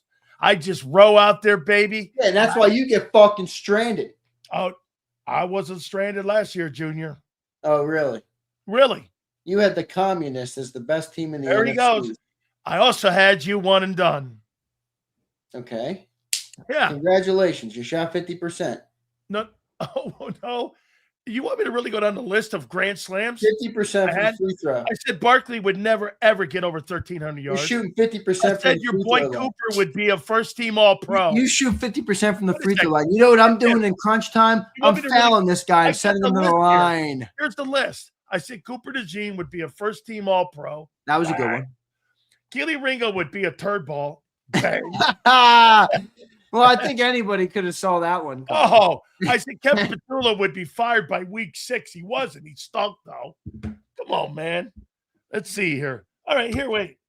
So, I got another one here for you, Junior. Yeah, who do you really think has – I asked you this a little bit, I think 2 days ago, but do you think with the environment, AJ has a better productive year? Who makes the Pro Bowl? AJ or Hurts in 2026? Oh, AJ. He's going to go to a pass-happy offense, and they're all going to be so jacked up about getting him wherever he goes. I mean, he's probably going to get 1,400 or 1,500 yards if he stays healthy. He's going to be back in the conversation of being one of the elite players in the game. Yeah, probably has a year or two left of that, maybe 1 or 2 years left of that. I'd say 1 or 2, maybe 2, depending how they use him up there. Look, he's got Josh McDaniels. Well, and I think they're going to be playing from behind a little more. That's if he goes to New England. I mean, you got to remember Drake May was good last year, but he didn't. I mean, I think his top receiver had 1,000 yards. Yep, Stephon Diggs. So does that look like a 1,500 yard receiver there? Maybe it doesn't. I don't know. We'll have to see. He did throw. Remember, that's 100 yards. McDaniel, but you bring up McDaniel. It's a good point, but doesn't McDaniel also kind of go the route of like spread the ball around? Remember who he won with in his career. He won with guys like Danny Amendola, and Edelman and Welker and guys like that. More of those guys too. Well, then that means AJ Brown's not going to be spammed with 140 targets. No. They need somebody up there like Pickens, like to offset. What do you think Dallas does with Pickens? I think they let him go after the year. After next year, I think he's done. I think they'll draft a receiver in a draft. By the way, is it a bad take to say I don't hate that method by Dallas? No. Like sometimes you're renting them. Right. It's like you're not in love with a house. You want to rent it for a year or two. I don't want to give you $100 million. No. I'll give you 27 fully guaranteed. All right. You'll be the top 10. You'll be the 10th paid receiver in football. And I got you for a year or two. Well, yeah, they could do it again. I mean, you ask Howie if he wishes he could get out of A.J. Brown right now for less than a $50 million cap hit. Yeah. Think about it. They could tag him again. Yeah, I know. And they probably will if they want to. Like, he has another 1,600 yard, 1,700 yard year. They're going to tag him again. I agree. And then they'll move off of him. Yeah. It's actually smart by Dallas not to get knee deep into a 3-year deal with him. Yeah, the only thing you don't get is the flexibility in the 1-year contract, right? But Sometimes I think Howie, as good as he is with it, sometimes I wonder if he goes a little too far with needing like Sometimes. every contract to be that, like even 1-year deals he signed, and he's like, it's like 4 void years. I'm like, all right, do we really want to do that? But Howie knows better than me. I'm not going to sit up here and tell you, The one thing that I will ask you about Hurts' contract. So almost every one of the big time quarterbacks have had restructuring done to move money around to help the roster out. How come Jalen hasn't had that happen yet? Wait, what was that? Sorry. Every big time quarterback has had a restructuring of their contract to move money around. Mahomes. That's not true. Yeah. Well, restructuring. We looked it up. Josh Allen has. Lamar has. They've restructured contracts. Yeah, but also, not extension. Restructuring and extensions are two different That's things. because Howie can restructure Jalen's deal without even calling him. Yes, he can. Jalen Hurts hasn't had a restructuring of a deal. They haven't reported it. I'm sure they've changed some money on it. Huh. They restructured it last year, didn't they? How did they free up money last year? Did they?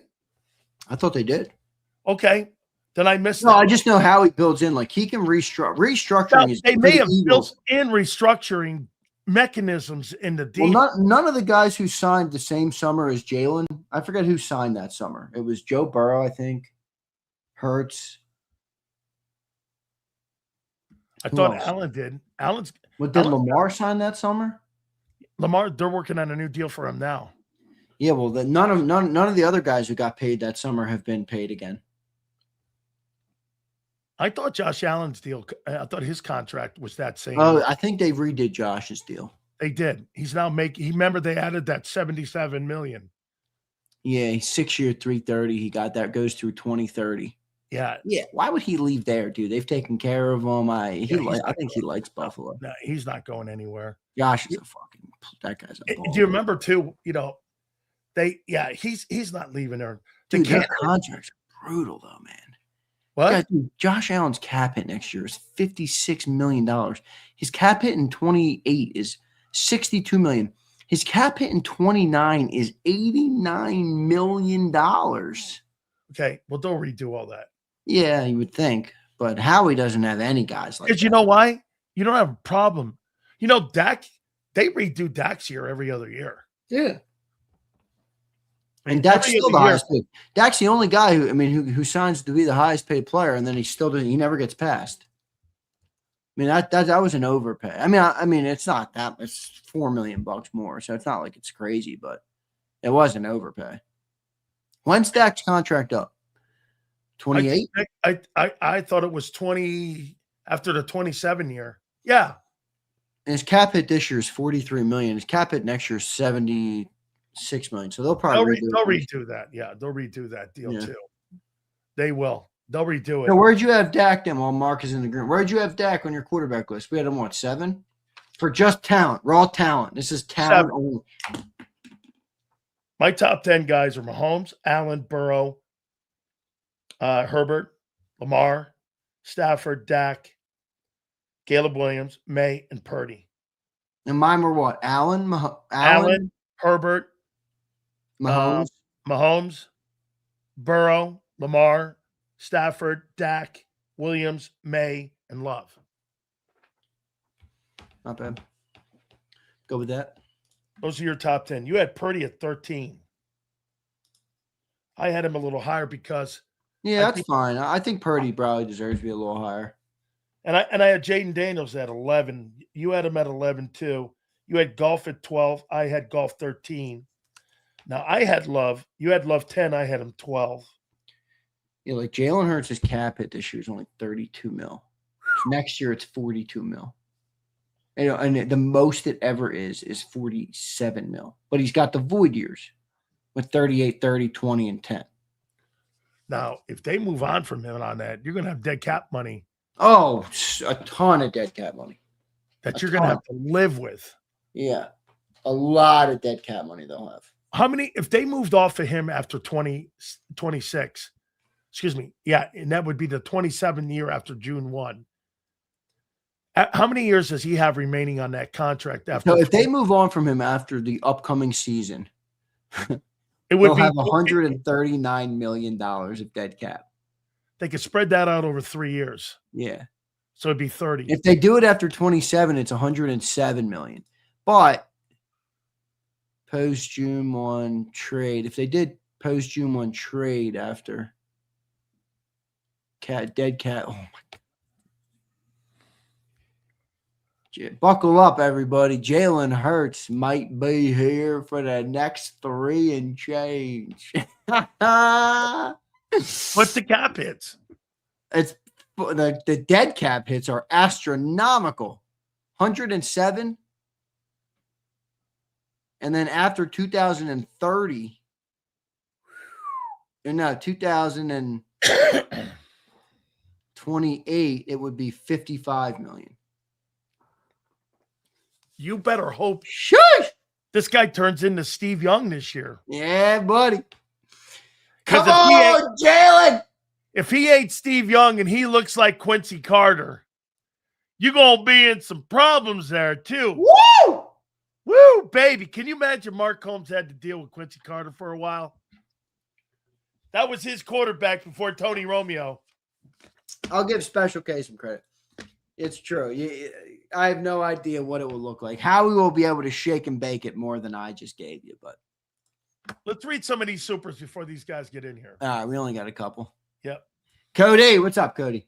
Stop it, Sills. His contract was built so he didn't need to do that.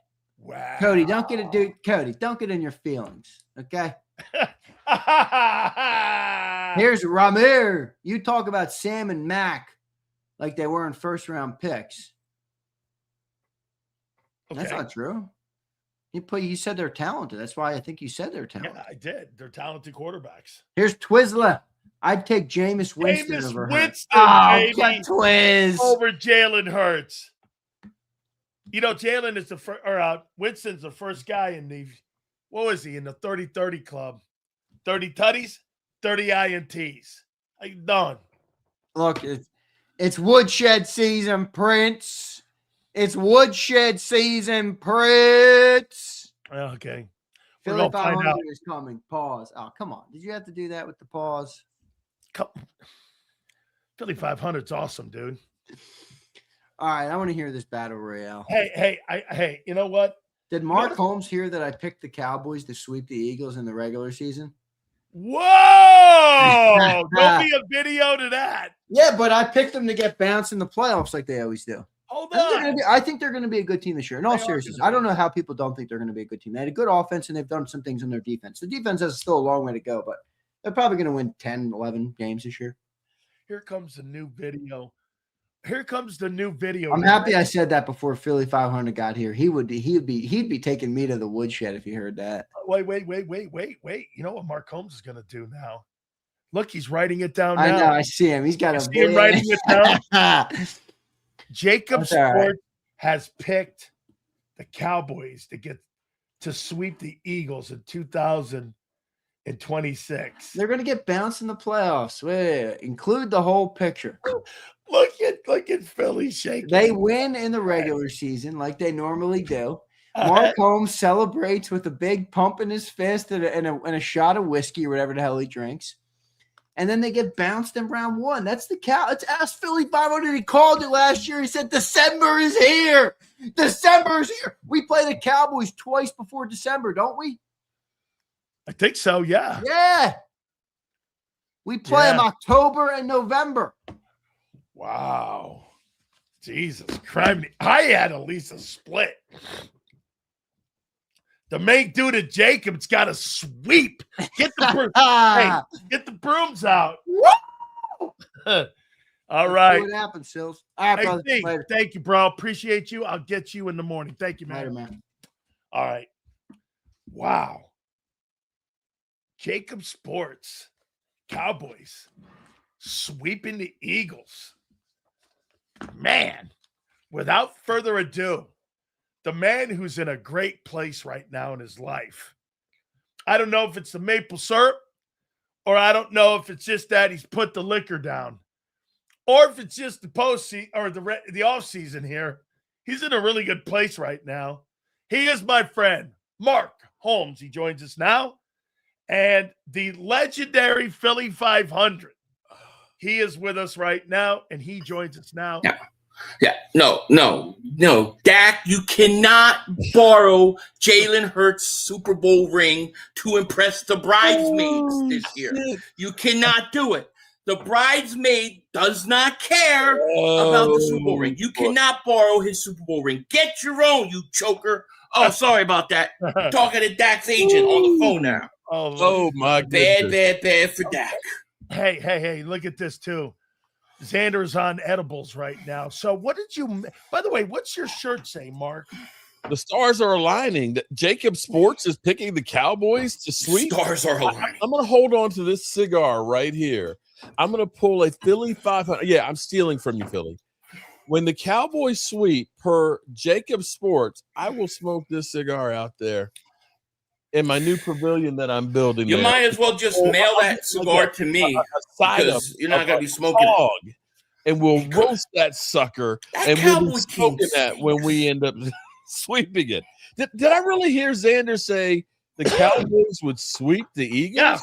Yeah, I got it as a split. Holy. I think you're corrupting Xander's mind, Sills. I blame you. Man, I think you're corrupting him here, man. I'm not. He needs a good kick in the ass, as my dad would say. Oh my God! Here, I mean, Philly ain't no chance. Philly, no chance hey, Mark. Yeah. 12 days. Yes. Until the end of the A.J. Brown era. Philly. You're still talking about that? Yeah, well, because you got a lot of draft picks involved here with the potential. Yeah, no, it's important. There's no question about it. I can't wait till the whole thing is over too. But if I'm Howie Roseman, I might just play this thing out a little longer. Because past the second? Why not? I mean, he's already in your contract, your cap. Everything's all settled money wise. Why not wait it out? Take it to training camp. Let's go. Let's wait till somebody gets injured in camp. Another team comes in the mix, because right now their teams are starting to bite because they realize they need a receiver. So I think Howie should play this out smart. He doesn't have to rush it. There's no reason to rush. I got two questions for both of you here. Mm-hmm. In one word, I used the word dominance.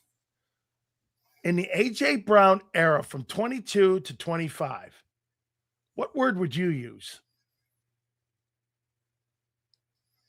22, 20. Fantastic. That you would put that on. Say that again, Mark. Your lead dog. He was the guy when you needed it, he would get it. He was that physical receiver. He was like Des Bryant wasn't a great route runner, but he was that physical guy that could go up and get the football. And that's what A.J. Brown does. There's a lot of games last year when, we're always talking about Dak Prescott's placement. A.J. Brown is snagging passes that aren't exactly right where you want from behind and stuff. And he's that possession guy that I think you're going to take a step back without him. Yeah, of course you do, but that's not the case. Wait a minute, you're admitting? No. I'm admitting that you think we're going to take a step back. Oh, of course you do. Okay. But if A.J. Brown stays, then Mark's going to be like, well, it's a bad move for the Eagles because he's not going to be happy there, and no matter what, Philly, it's a no-win situation, right? It's a no-win. You don't think you're taking a step back without A.J. in the offense? No, I've said before, the offense, of course you're losing A.J. Brown. You can't tell me you're not losing something. However, I think that they've got hopefully enough guys in that they can somewhat replace what you're going to lose. But yeah, of course you lose something for him, but it's not the end of the world. I got to ask you one question. The 10-year war with Dak Prescott, give me a word for Prescott's 10 years in Dallas. Wasted time. Expand. We went through this with Tony Romo, although I can look and say before 2010, the Cowboys really tried to go out and get players. They went out and they got T.O. They tried with Roy Williams. That didn't work. They tried with Brandon Carr.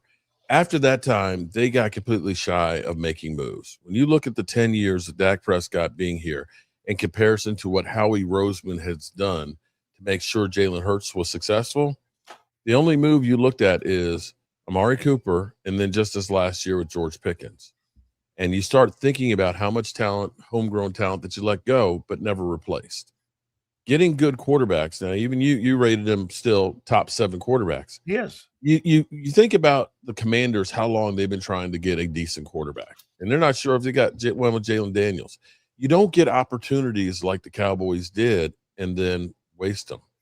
You can shake your head all you want, but you can look at San Francisco and say they're constantly trying to put talent around. The Eagles are constantly trying to put more talent around. What people don't look into is that when you look at Dak Prescott's skill set and you look at Hurts' skill set, it's not in the same conversation. Mm-hmm. Now, again, we're talking about individual player ability. Well, then let's use the proper word for Dak.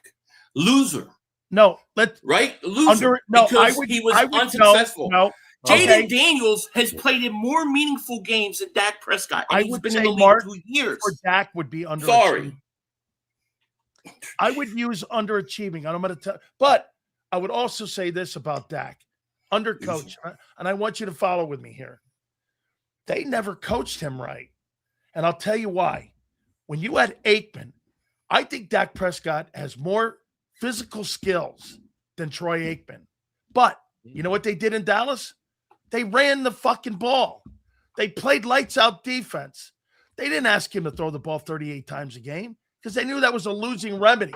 In Philly, they knew the winning formula was let's run the ball 32 times, throw the ball 20. Let's go win. If they had done that with Dak and pulled him back in with better coaching, yeah, dude, they did do it early. Elway, no, because again, they missed. There's where you're right, Mark, on missed opportunity. Because you know why? His first 4 years in the league, Zeke was the somewhat Emmitt Smith. Yeah. And that's where Philly comes in and always says, that's missed opportunity there. Yeah, that was Chokerville. Well, Philly, here's the one thing I will say about when you talk about Dak. Okay? All the things you say about him in the postseason, they are true. But like I said, when he lines up in the regular season, he owns the East. He owns it. I don't see how you can own the East and you couldn't even repeat as division champions. How do you? If you're going to give in context, it's not really that. Hold on, it is context. Nah, because you could go if we go through year after year, we could talk about which times he beat the Eagles when the Eagles were sitting their starters, or the Cowboys were sitting their starters. Things like that. You have to take. Really saying you think Jalen? I don't think a guy that hasn't repeated as a division champion, that hasn't won shit. Oh my God! I don't think you can say he owns anybody. How can you own anybody if you've won nothing? You've won nothing. That's ridiculous. That Sam Darnold's a better player than Justin Herbert. Is that right in your eyes? Yeah. What has Herbert done? You're talking about arm talent and how athletic a guy is and stuff. But when it comes to nuts and bolts, wins and loses, and losses, which should matter, Darnold's more successful. Is Darnold not more successful than Howie Roseman was going to draft a quarterback for his team today? Would it be Hurts or Justin Herbert? Go ahead, Mark. Oh, it'd be Herbert. It'd be Herbert. It'd be Jalen Hurts. Here's the thing. Why did they take him in the first round? Who? Why the Eagles didn't take him in the first round? And why did you sign a contract with Wentz the year previous for $30 Well, I don't think coming out of the draft, I don't think everybody knew. It's not what you are and I say this about Dak too. It's not what you are when you get drafted. It's what you become. Jalen Hurts and what Jalen Hurts is than Lamar Jackson. I think Jalen Hurts is a better winner than all those guys. That winning you talk about talent. I talk about winning. Is a team talent. Winning is a winning's a team talent, but you tell me how many quarterbacks in this league have won Super Bowls. No, I mean seriously. You have Stafford, you have Mahomes, you have Jalen Hurts, and Darnold. Right? Who else have won the Super Bowl? Darnold. Who else? What other quarterbacks? Darnold. Russell Wilson. And who else? And Russell Wilson. Russell Wilson's basically retired. I don't even count Rodgers as 40. Okay. But who else? Jalen Hurts has been to 2 Super Bowls in 4 years. How many quarterbacks have done that? I'm going to go down this list here and ask. I just don't understand how we can look at winning as not mattering. And Mark, of course, Mark's like, oh, Lordy, Lord, because your team don't win. I'll ask you. Of course you're going to say that. Again, you just said it. Your team. My team. Your team don't win. You put up 30 points a game, because of your quarterback. Do you think Jalen Hurts is a better player than Josh Allen? Who, me or him? Yeah, you. Do I think he's a better player? Yeah. Individually, no. I would rank as a quarterback. I would say Allen has more talent, but as a winner, I would if you have 2 minutes left in the game, you're down 4-20. I'd take Jalen Hurts over Josh Allen. I saw it against the 49ers this last year. 4 verts. Would you take Joe Burrow? Verts, yeah, that was great coaching, wasn't it? Would you take Joe Burrow? Do you think Jalen Hurts is a better player than Joe Burrow? If you factor out the injuries, I would say about even. And I give Burrow a nod because Burrow did take his team to a Super Bowl. At least he accomplished something. Think Burrow and Hurts are on the same level? I think. But we're talking about 2 different things. You're talking about talent. I'm talking about winner, guys that win. You can't tell me that it's always just because of everybody else and Jalen Hurts gets no credit. It's ridiculous. Do you think the Cincinnati organization is the same organization as the Philadelphia Eagles? No. Okay. So do you think that there's organizations in this league that don't get it and don't win? But yet you're a great player like Myles Garrett. Myles Garrett's a first ballot Hall of Famer, right? Mm-hmm. He has no way of winning a Super Bowl. He can't control it. His defense was 4th in the league with 5 wins. I get it. I agree. 5 sacks in 1 game and a loss. And let me ask you this here. What is he can't control the winning because the organization is not a winning organization. I mean, I agree with that. Okay. Yeah, I agree. So Jalen is in a great organization. Do you not agree? I agree. Okay. I agree. All right. But we're comparing who are we comparing Jalen to? Are we comparing to other great organizations, right? Cowboys are supposed to be a great organization. I'm talking about having somebody.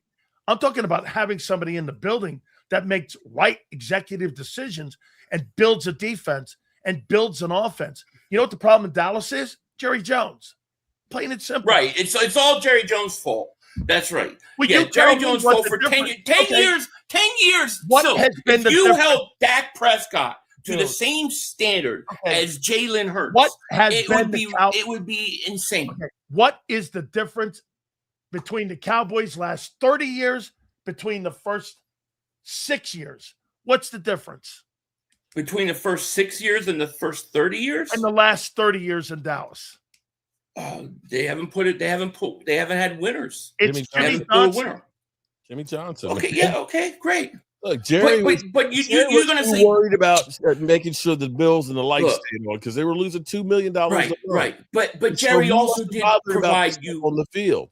But in Dak Prescott's 10-year career, you can't tell me Jerry Jones has not put good teams on the field that should have won Super Bowls. You've had number 1 offenses. You've had number 1 seed. You've had a number 2 seed, and the guy blew it. He was the first quarterback to lose as a second seed. Do you think he's put good coaching around Dak the last 10 years? I think maybe 5-6 years, yes. Who? I think there was at least 3 or 4 good years in which they should have won Super Bowls. Jason Garrett was a good coach. I think that the team that Jason, you're going to say Nick Sirianni's a great coach? I don't consider him a great coach. Okay. I told you what I thought. Maybe another guy in Dallas under the Dak Prescott era that you thought was great. Great what? In terms of players or coaches? Coaching. I don't know. I don't know. I mean, the one they just fired that was from Green Bay won a Super Bowl, right? He was a Super Bowl winning coach. What'd you do with him? Jalen? He did it with Barkley. Right. But you know what? I tell you what, Nick Sirianni's not the greatest coach in the world, but they still win. They still win in spite of. Okay. Do they not? Got a great That would be GM the though. owner and the GM, right? You got a great Dak GM. has never had. Dak's had #1 seeds, #2 seeds, and he's done nothing with it. Jalen Hurts has done stuff with it. What he has done with lesser talent. Why not just hold your quarterback accountable and say, you know what, dude, you've been in the league for 10 years, and it's time that give him the offensive line, and you give him a put your 2,000-yard running back on your back and a defense. Stop making excuses. You won the Super Bowl. You can't do that. All you do is make excuses for the guy. That's why people think that it's bullshit. Okay. You actually hurt Dak's case because of all your excuses and bullshit instead of just letting the man up. That people actually think less of him than maybe you should. Okay, well, here, let me throw this at you then. Let's hold these guys accountable. Dak, Allen, Love, Lawrence, Goff, Purdy, Herbert, Jackson, Deshaun Watson, and Daniels. You know who those guys are? They're the top 10 highest paid quarterbacks in the league. How come they're not held accountable? You know why? Well, why aren't they? Paid on ability. I think most of them are held more accountable than Dak. I've never seen a guy. I've never seen a guy. Justin Herbert is. Well, Justin Herbert, no, I don't think. But I think Josh Allen. Look, I think Josh Allen has taken a lot of heat for his playoff loss last year. I think he's taken heat before. I think. Let's see. I think Lamar Jackson has taken a ton of heat for not winning in the playoffs. He got 2 MVPs. I don't think that. I haven't heard one time Mark say, "Man, Dak really stunk that playoff game." I have said Jalen Hurts has stunk in games before. I've never heard Mark say Dak Prescott ever. But he ain't stinking it up by himself, bro. All right. See, there you go again. You let him off the hook. I did, but not by himself. Yeah, I could say Jalen Hurts stunk today, and it was him by himself. You can't do it. If I literally have 13 penalties on the game, and my lead running back has 26 yards, arrest my case. The only thing I'm supposed to talk about is saying, well, Dak had a bad game, even though the wide receiver dropped the first 2 passes of the game.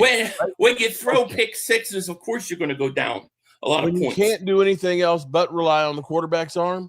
We wouldn't know about that because Jalen Hurts never has to throw the football.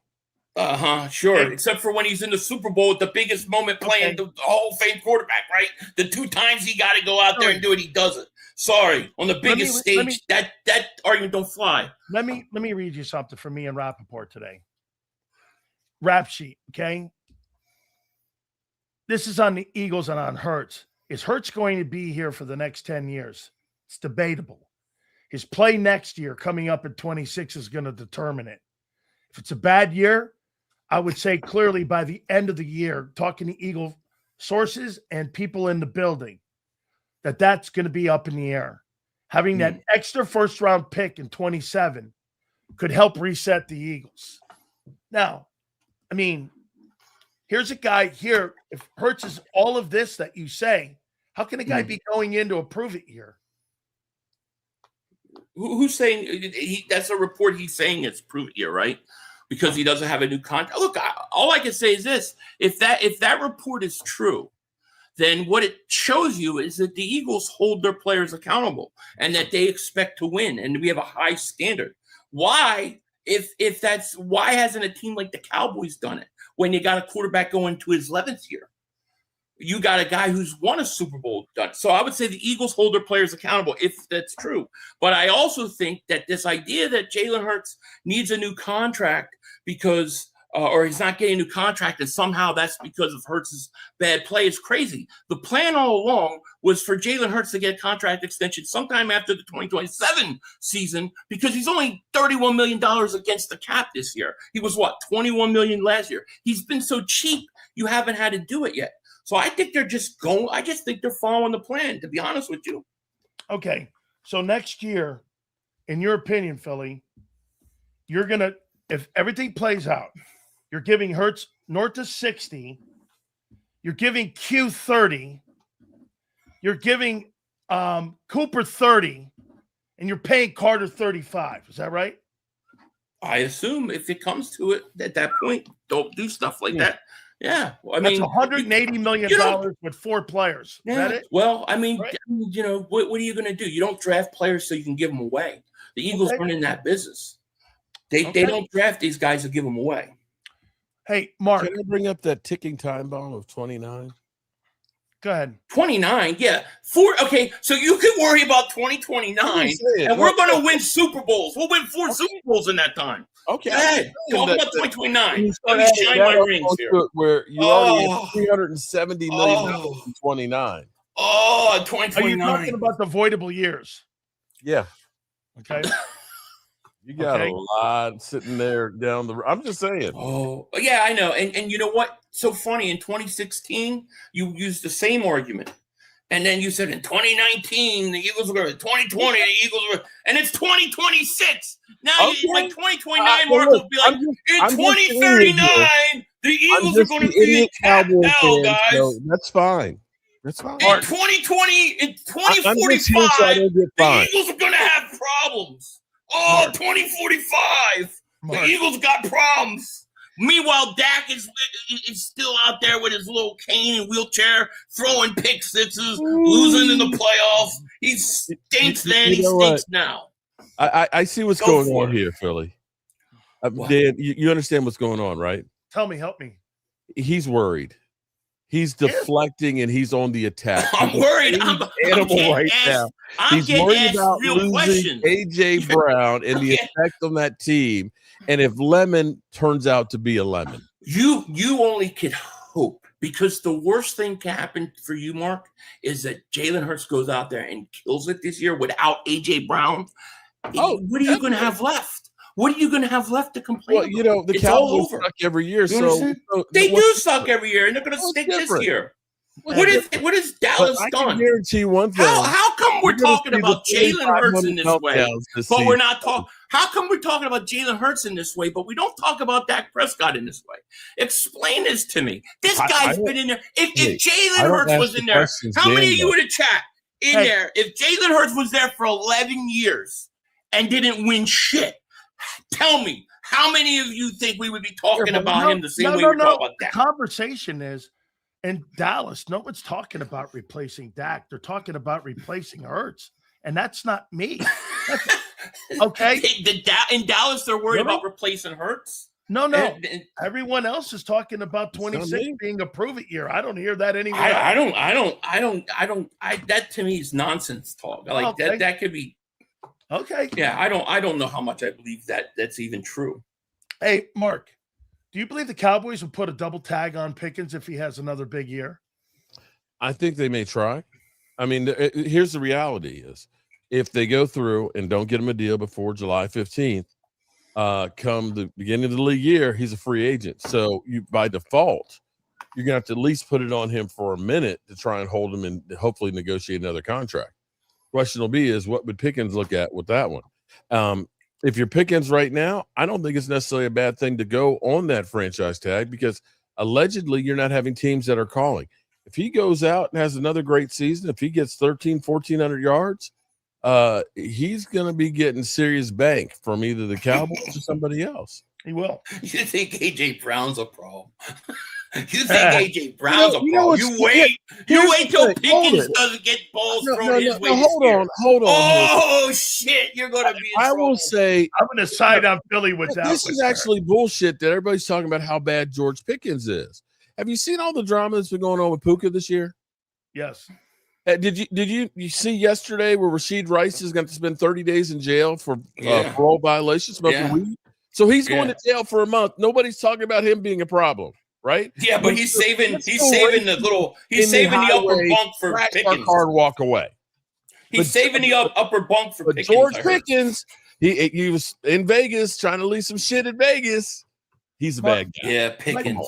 Billy, I'm just saying, Pickens going to have if he goes out there and he's not getting the numbers he wants because they're not throwing him as much and he's trying to get his contract. Oh boy, yeah, you're gonna have a problem. You're gonna have a big problem. We'll see. Okay, Billy, help me here. I need your help on this.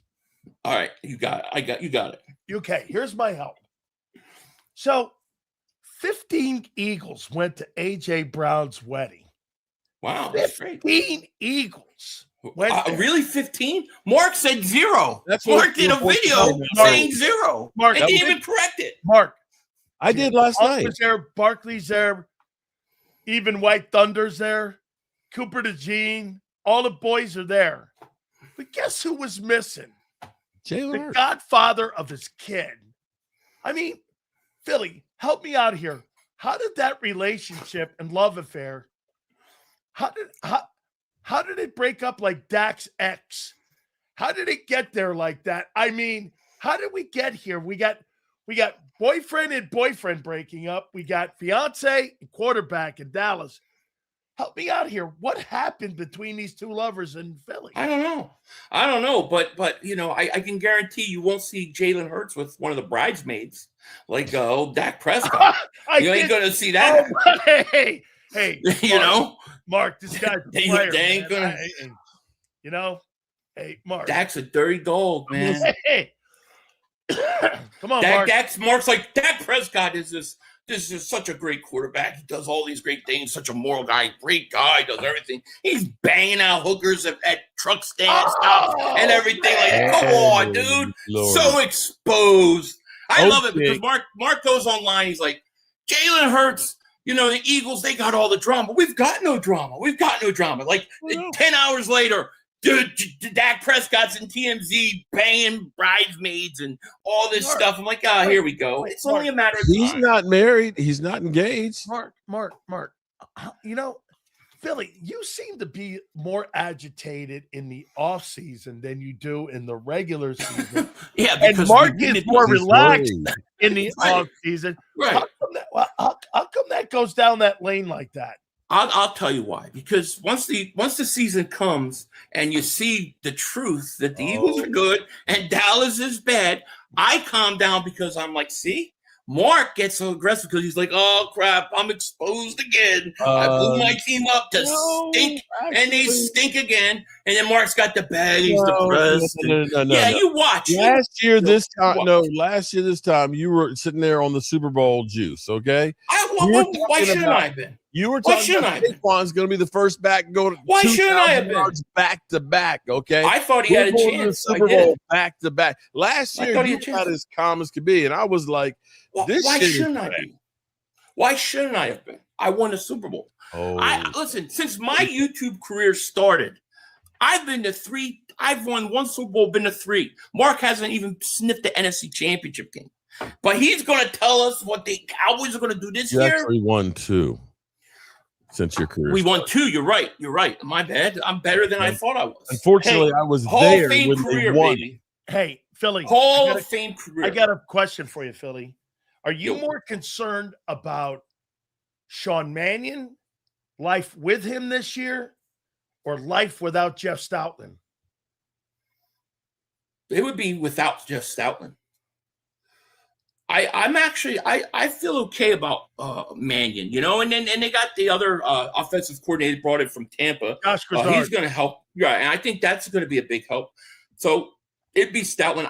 My biggest concern really is just Nick overreaching on the offense and trying to get involved. That's what I worry about. Mark, let me ask you something about that relationship that he brought up between the quarterback and Pickens. You know, last year at the beginning of the season, Pickens got a head start because CD was hurt, right? Okay. Yeah, he got hurt. I think Week 3? 3. Okay. So now you're going to have to share footballs. How's that relationship going to be this year? Is CD going to be okay spreading the wealth and sharing the targets? I think actually so, because what's really happening is George Pickens is taking some of the pressure off of him. Because He loves before, it. CD loves it. He loves it. I mean, seriously, because when you think about it, there was nobody else that was getting covered on the field that they had to worry about. So he was getting double teamed all the time. Having George there and taking some of that load, you know, it was no problem with George Pickens taking the spotlight last year. It was really like CD having kind of a step back. The crazy thing is, and I can't believe that we're actually already here already, is we got to start thinking about how long does CD Lamb necessarily have left. He's only 44 yards away from as many yards as Des Bryant, you know, and he'll move into 4th place. He will probably end up as the 3rd leading receiver by the end of the year if he gets over 500 yards. So you start thinking, how many years does he actually have to be that elite guy? Oh, so you would think that the transition might be that Pickens might be the guy to move forward ahead of, and they may leave CD behind. I mean that's the way I would kind of look at this, because that's kind of what they're doing in Philly now with AJ. Right, because you look at George Pickens is only 25 years old, and the way he's performing right now, CD is getting a little bit longer in the tooth. And you may want to think about the possibility of trading him like you are with AJ Brown before it ends up being the wheels fall off. Mark is selling CD Lamb out. Look at that. Selling CD Lamb out. You look at he's ready to move on from older, do they necessarily get better? Not necessarily. How old is CD Lamb? CD will be 28, but if you look at from when he had that 1,700-yard season, he's gone downhill the last two. CD Lamb, it's going to be his fault next year. I can see it right now. Dak starts choking and throwing picks, and it's going to be CD Lamb didn't catch it. AJ Brown's fault CD right Lamb, now? we got to get rid of him, huh? Isn't it AJ Brown's fault right now? No, I don't blame AJ Brown. You mean because of the drops? I mean, it was a bad drop, but I blame the offensive coordinator.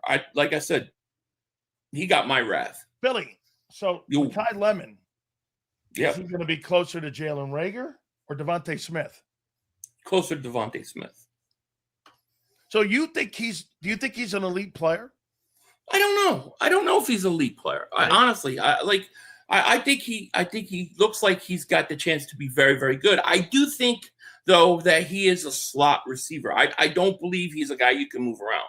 I think, based on what I've seen, I think he's primarily going to be a slot receiver, and that's okay. That's okay. But I mean, from what I see of him, I really like him.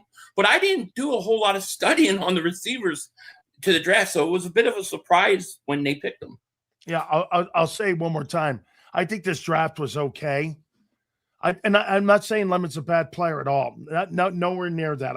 I voted for him for the Biletnikoff Award, and I think he's a good football player. He's a consensus All-American. But to sit there and think that he's going to make the same impact, Mark, that Devontae Smith made his rookie year without AJ on the other side, I don't see that. Was the question. Was that the question, or just was the question, well, is he going to be more like a Devontae Smith? Okay, well, I was thinking what kind of talent he's going to be, because he's replacing Devontae Smith. He's not replacing AJ Brown. He's replacing Devontae, because Devontae's replacing AJ. I get it, but I mean, you don't win that award for being crappy. I don't think Jalen Reagor won that award. So, he is a Biletnikoff Award winner.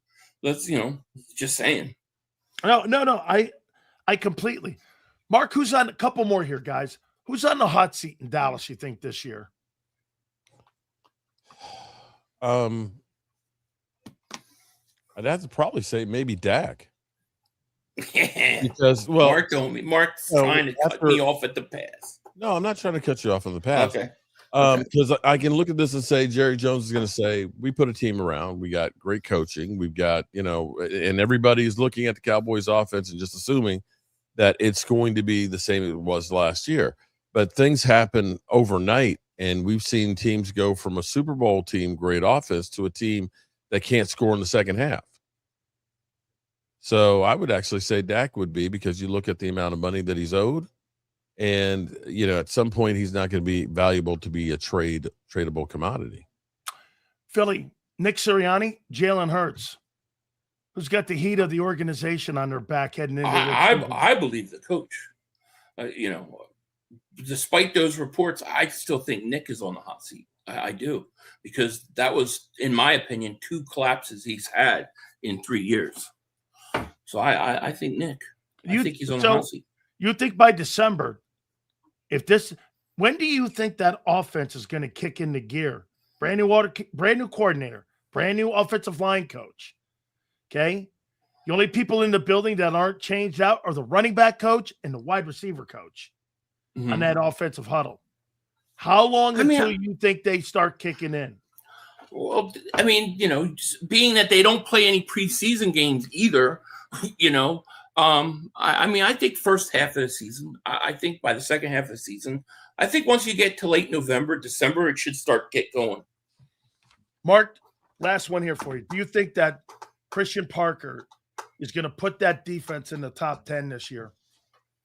Well, I can say this much. He's going to be. Now, remember this. The Eagles went from 28th to first.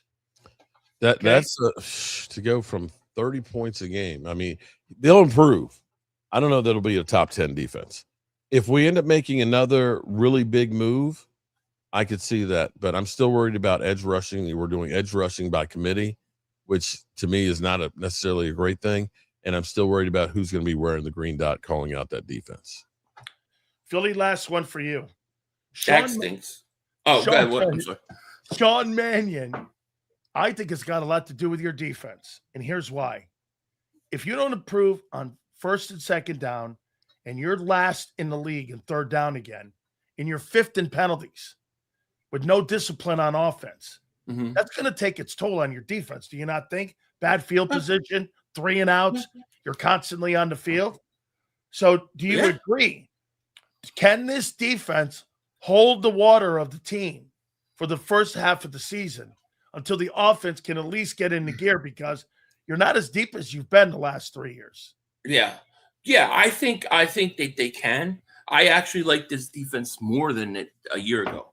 But I do think that it will take time to get the offense going. I don't think it's as dramatic as you say. I think if the Eagles get that running game going early, I think that if they're running the ball effectively, even if they're coming around in the passing game, and you're talking about Barkley averaging 4.5 to 5 yards a carry or whatever, I think they'll be fine, because then you're going to be in third and shorts a lot of time. I also think that you're going to see a lot more short passing game where Hurts is just going to get rid of it, knows where to go pre-snap. And, I think those will count as like runs themselves. So I expect them to be better in third down just on those two things. And that'll help the defense. Mark, real quick before I let you go, I told Michael Irvin this the other day. You know what's funny about the matchups and why I think the Cowboys are a good matchup against Philly? Why is that? Because your two tackles, your two guards inside, they're the best in the NFC. Both guards are the best in the NFC. The Eagles have the best tackles in the NFC East, in my opinion, okay? The strength of the Eagles is the 2 D tackles, not the 2 ends. Yeah. And this is where I kind of think that offsets a little bit. And it comes down to who's going to throw the ball better. And to Philly's point, who runs the ball. Whoever wins that rushing count between you two this year is going to win that series. And it's going to come down. It's going to come down to that. Eagles blew. They should have swept Dallas. They were up 21-0. Bro, you didn't.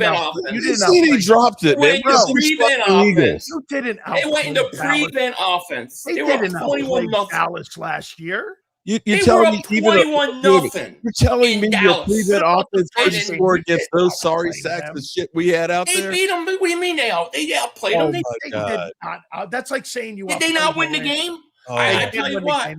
They won the game, and then they were up 21-0 in the second game. Philly, did you outplay Mark the Rams? Mark does videos. The Eagles should have been swept. You were down 21-0. Philly, did you outplay the Rams? Second half we outplayed them. First half we did not. Okay. All right, guys. Right. Am I right? I think the Rams blew the bit. Yeah, that's why they lost in 2 minutes. I think they completely. I think Sean. They were up. But they were up what, like 24-6 or something like that? I don't remember. Weren't they up 17? And then what happened? Jalen Hurts ripped them apart. They ripped them apart. Jalen Hurts. Hey, he tore them to shreds. Very, very. He tore them to shreds. Very Jalen Hurts. Show me that shirt again, Mark, before you go.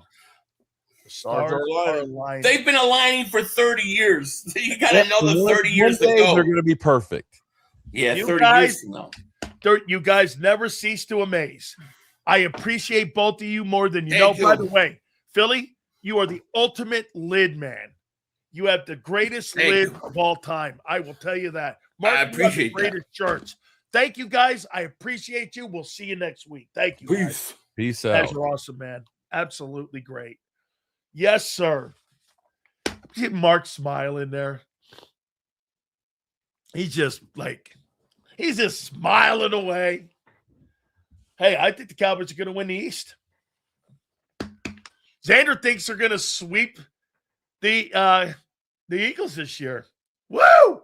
What's going on here at JAKIB Sports here? gotta kid me here, man. Let's see. Did we get any? I thought I saw somebody put up here. Super great stuff, guys. As always. Yes, sir. Here. Good stuff, boys.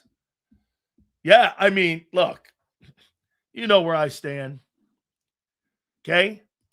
I was dead right last year. One and done. 11 wins. Out the door. Okay? Okay. But the Eagles being up 21 means nothing. But he said the Rams being up does. No. I asked you who outplayed who. I think the Cowboys out-totaled you in both ball games. If you come up to me with Dak Prescott passing yards last 10 years, I can't do nothing with those passing yards if you can't justify passing a wild card round in 10 years. That's not a horrible take. That's not. Sills, out of all your shows you've had, is Battle Royale? Yes. By the way, I don't care who we've had on. The Rock, Goldberg, Tony Dungy. I love those dudes. Yes. Okay? Yes.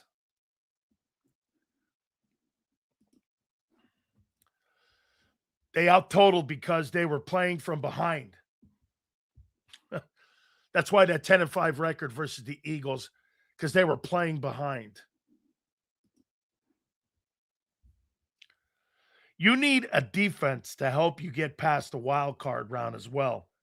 Dak can't play defense. Don't tell people that. By the way, okay? That's what happened to the Eagles in 23. Their defense fell apart. Okay? You're trash, bro. I'm done with this Battle Royale bias BS. Stop moaning and crying. You sound like a bitch. Because they are relatable to the fan base. There you go. Jimmy, Ice Cube, Tony Dungy, all of them. You're dead right. My favorite segment. Dak had a top 7 defense 3 years in a row with Quinn. Hey. Let's see here.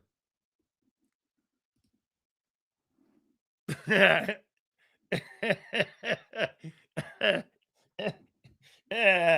you know how many people have tried canceling Big Sills with all these stupid cancel culture assholes? Thank God for Big Z. He's the guardian for Big Sills. Put that in your hat. Big Z's the guardian for Big Sills. Okay? Put that in there, BJ. Very good, Z. Z adding in there. Oh, no, this guy calls like YouTube every day. Calls this and that and this. Zander gets the reports. Get this. This guy wakes up every day trying to cancel Big Sills. And I'm growing like a weed with all my platforms. Make that make sense.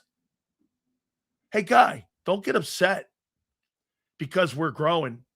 Do you know that show on the weekends has 8 million people have watched it already? You realize that? And Morgan & Morgan sponsors me. Hey, dude, you're not beating Morgan & Morgan. They completely sponsor my shows, every one of them. And John Morgan is 1,000% behind me. He knows all your bullshit games. I'm getting kind of tired of Battle Royale only being about Dak and Hurts and AJ. There are 22 positions to talk about. Like what? Your loser kicker?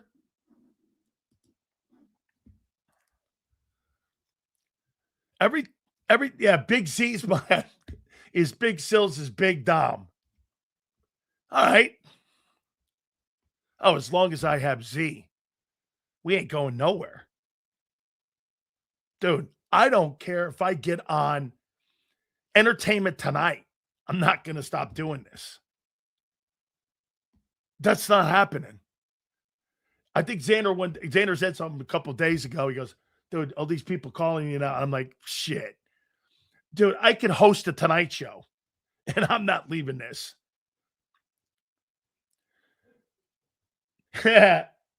Every time you see Big Sil's internet freeze, you got to wonder if Gavin Newscomb is playing with Power Box outside of Big Sil's house. Gavin Newscomb.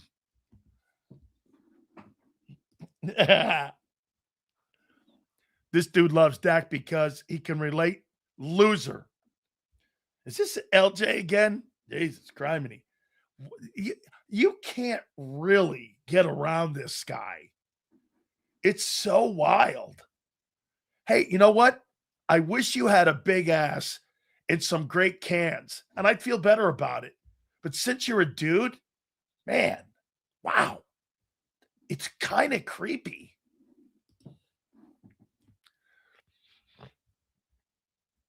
So as you dominate time of possession, your stats drop off because you're controlling the clock. Fair enough. Let's see. Ooh. I wish I had a airplane vomit bag. God. Oh, man. Ugh. Ugh. Oh, man. You talk about dominating time of possession? About LJ, man. The dominating time of possession. It's like this guy's really kind of, I don't know. Maybe that's what they do in Canada. They drink Similac and they stalk Sills. Let me pay some bills here. Speaking of Morgan & Morgan, I don't know. Hey, my great friends at Morgan & Morgan, the number one injury law firm in all of America for a reason. It's because they win. With over $30 billion recovered, Morgan & Morgan, there is no firm like it. I tell you about the family in Pennsylvania that initially got offered $650K, okay? They got, in return, $30 million. Or the family down in Florida, it was offered $350,000. They got nearly $12 million. Folks, if you're ever injured on the job, please do me a favor. Contact them, I'm telling you, because you're our boys and gals like Sue. They're going to take you, okay? Again, they'll take your case. Go to forthepeople.com/Big Sills or Pound Law 529. That's forthepeople.com/Big Sills or Pound Law 529. And do me a favor, you tell them Big Sill sent you. There's a reason Detective Johnson is the gossip king. Oh, did you hear? Jackie and Tom are getting a divorce? Mm-hmm. Sad. Well, I heard that Ashley had work done on her face? Yeah, oof. Just like there's a reason Morgan & Morgan is America's largest injury law firm.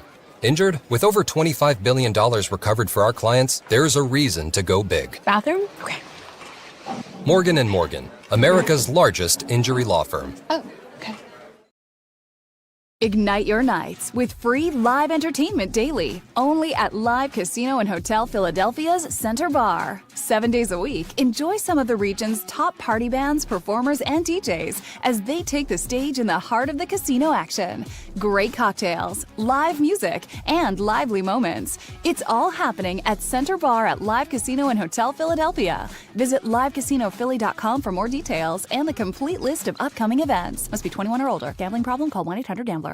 This is Eric. When he got injured in a car accident, he called Morgan & Morgan. He not only gets a lawyer, he gets trial lawyers like Sam and Jessica who are in it to win it. He gets his own investigators with briefcases, leather ones.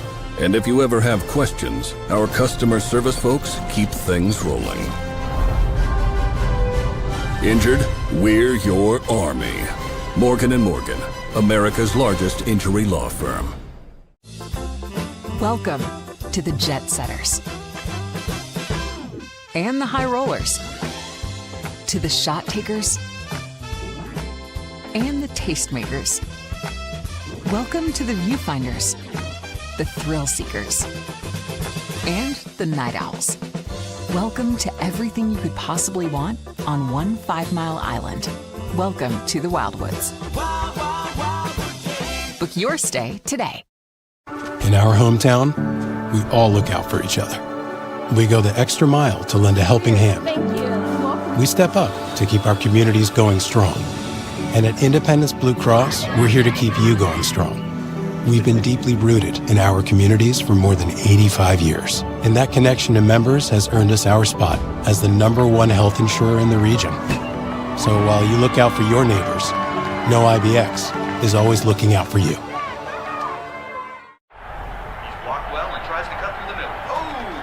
Your gut says Miami is going to win, and you should take the over. Your gut also said your NFT selfies would only go up in value. They didn't. But your head is on Sports Grid and knows the QB is in concussion protocol. The backup has a 45 QBR against the zone coverage. The New York D has the most sacks in the league. So yeah, trust your head. It's smarter to be on Sports Grid. EAGLES. Eagles.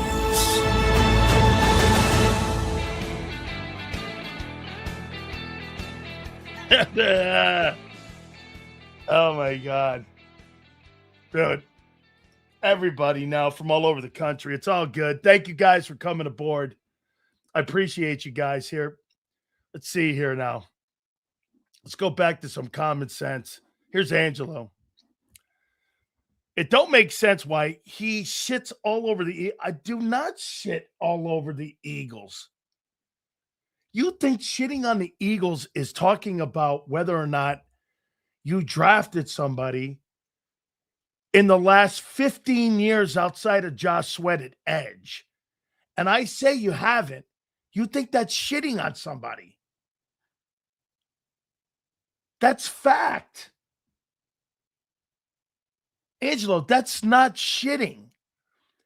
That's pointing out in Howie Roseman's entire time drafting wide receivers, he's drafted one, Devontae Smith. To question whether Mekhi Lemon is going to be a winner or not, that's not crapping. That's asking the facts. That's not shitting. That's a question. Okay? Biased? On who? I don't give a shit if the Cowboys win or they lose. I could care less. I don't have a team I root for in the NFL. I don't root. I talk to fan bases. I talk to the people that watch my show, listen to my radio show, and watch my Sports Grid TV show. I don't root for anybody except the Miami Hurricanes. Baiting? So if you think what I've done for 40 years in radio and in broadcasting is baiting, sure, dude. You only care if it's detrimental. Bro, I'll say it one more time. I'm not rooting for you to be a loser. Still, some people will never. I know. They think I'm rooting for the team to lose. You're out of your fucking mind. Who wants to cover a loser? The only reason people are engaged is because you're a winner. Losers don't engage. Dak? No. Dak's a better passing quarterback than Jalen Hurts will ever be. That's fact. See, Lou, the facts bug you. But Jalen wins. I'm really happy he's in a winning organization. And he takes advantage of the talent around him with Howie and all these guys. The Eagles win as a group. Howie, Jeffrey, Nick, and the quarterback. They're all winning. Yeah. That dynamic is not everywhere in the league. How is that? You think that dynamic's in Dallas? No.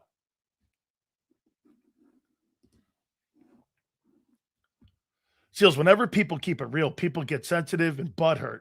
Yeah. Fitness. That's the key to my show. Just tell the truth. More people would rather be lied to. Look at the people who would rather be lied to in here. They want to be lied to. We don't lie to people. I've never done that style of broadcasting. Well, let me lie to you, make you feel better about your life. It's not my job. Like Dave Chappelle says, how far do I have to go to make your butt feel better about you and your life? I don't give a shit about that. Why do I have to change myself, my style of how I broadcast to make you feel better about you? Yeah, okay.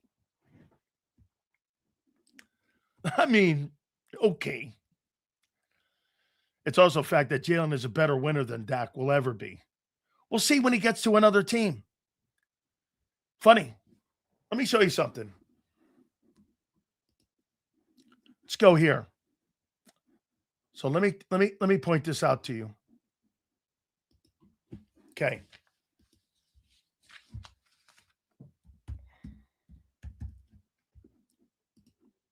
Let's go here. So let me add this up. Okay. Let's see here. Well, 4, 53, and 1. And 11 and 25 and 0. So Russell Wilson was 104 and 53 and 1. How many years in Seattle? 10. This guy won 10 ball games a year. Seattle. Since then, he's lost his job 3 times, and he's 11 and 25. What happened? He went somewhere else, and what happened? Shit, Russell Wilson had the same. Here, I'll show you something else. In the first 5 years of starting, Russell Wilson was 11 and 5, 13 and 3. That's 24 and 8, 12 and 4. That's 36 and 12.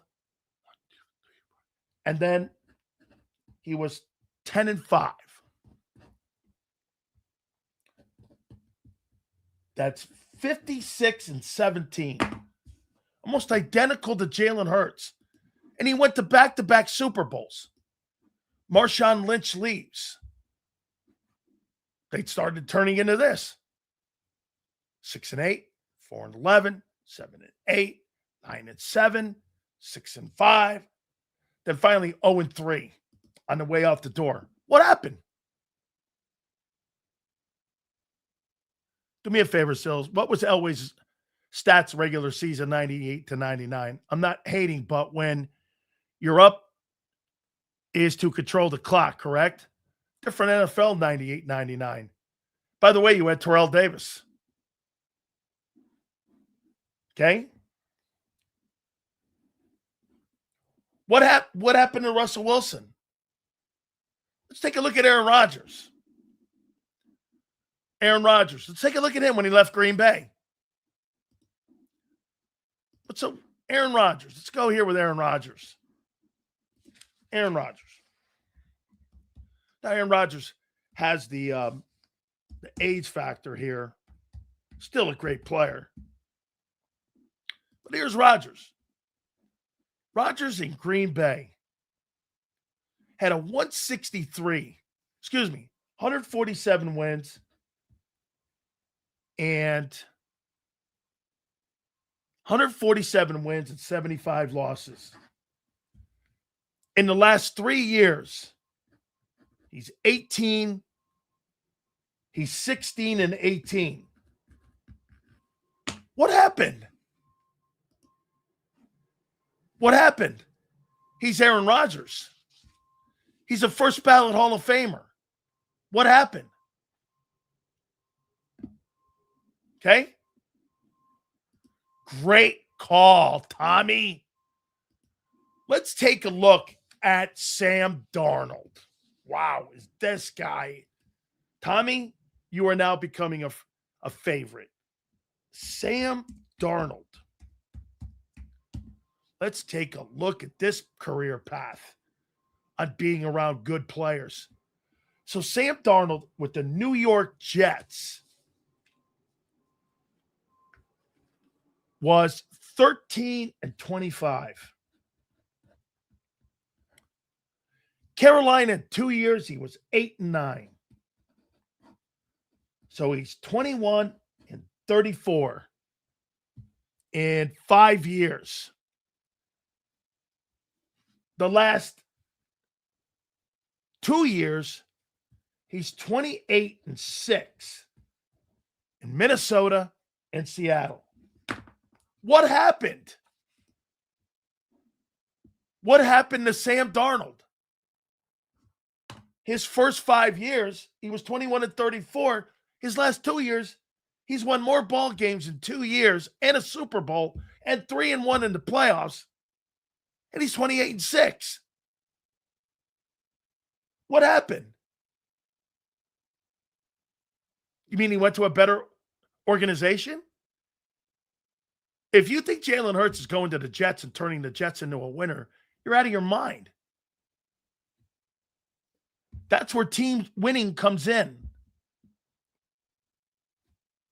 I mean, I can name you any quarterback outside of the greatest of all time in Brady. Okay? Or Montana. 4-time plus winning Super Bowls. Those guys are different dudes. Montana and Brady are the greatest players to ever play the position. Didn't matter where they were. Didn't matter where.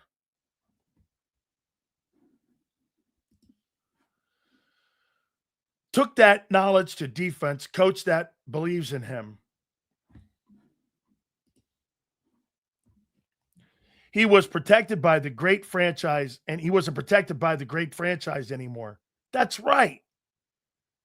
Think about this, Tommy. In Green Bay, how many years did how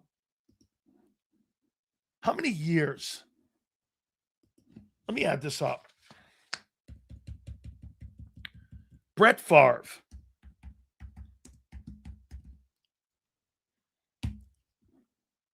Here's Brett Favre. How many years did he play in Green Bay? 16. How many years did Aaron Rodgers play?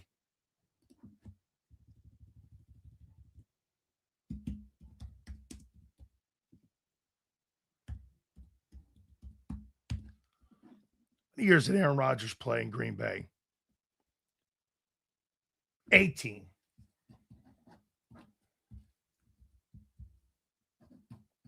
And the last 5 years, 4 years, has been with Jordan Love. 38 years in Green Bay. 2 quarterbacks, 3 quarterbacks in 38 years have won football games in Green Bay. 38 years. There's been 3 QBs. Take 97% of the snaps. You think there's any consistency to what Green Bay does and how Green Bay develops quarterbacks? 38 years and only 3 quarterbacks. And in the last 32 years in Cleveland, the Browns have had 40. Okay? You're missing the point. The point is when you go to good organizations, You fucking win. If Hurts went to the Carolina Panthers, he'd be in the same boat as Sam Darnold was. Like anybody would be. Listen, Dan Marino threw the prettiest ball in NFL history and was called a talented arm quarterback, but the man couldn't win the big game. That's why I don't discredit Hurts.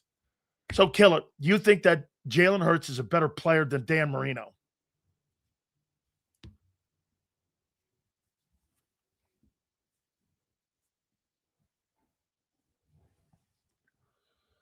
That's like saying Brandon Graham's a better player than Myles Garrett because he's got 2 rings.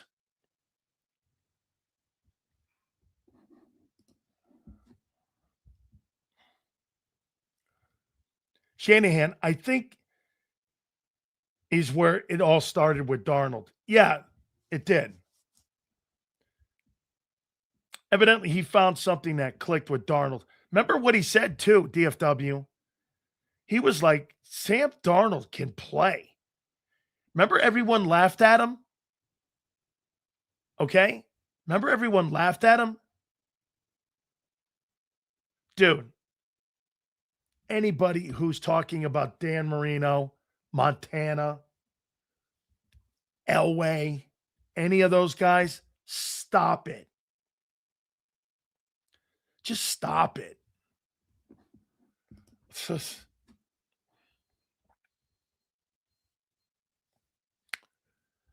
Man.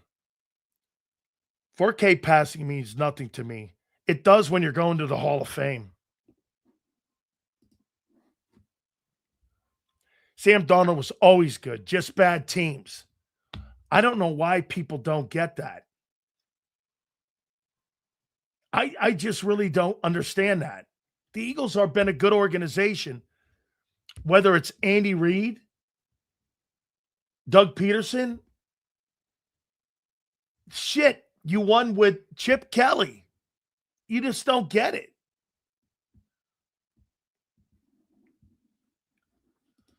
Yeah, well, Marino never wanted a run game, and that was his fault. Deshae, Dan Marino is with fault in Miami on why they didn't win. Elway accepted Terrell Davis. Okay? Marino never accepted a run game. Jimmy wanted to get a run game going. Yes.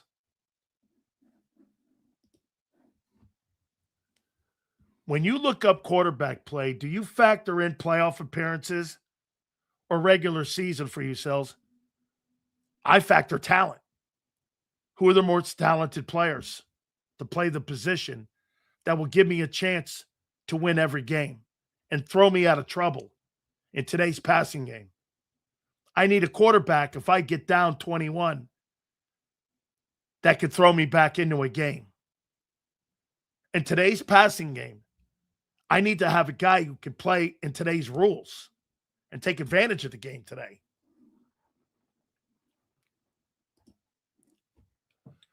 Look at the coaching talent Darnold has had the past 3 years. Shanahan, McConnell, and Kubiak. There lies the difference, dude. Okay?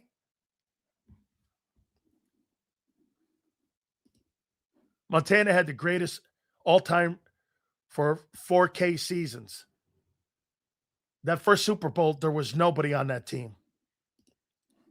Nobody. You're making it sound like Joe Montana won a Super Bowl and all 4 of them with Jerry Rice. He didn't. And then let's see what he did when he went to Kansas City. Oh, that's right. He took the Chiefs, who hadn't been to the AFC Championship game in 14 years, to the AFC title game and lost by 3 points on a team that nobody knew who had anything on it. Montana took the Chiefs to the AFC title game. Do you know the 2 quarterbacks in the last 35 years that have taken the Chiefs to an AFC title game? You know who they are? They're Joe Montana and Patrick Mahomes. You understand that?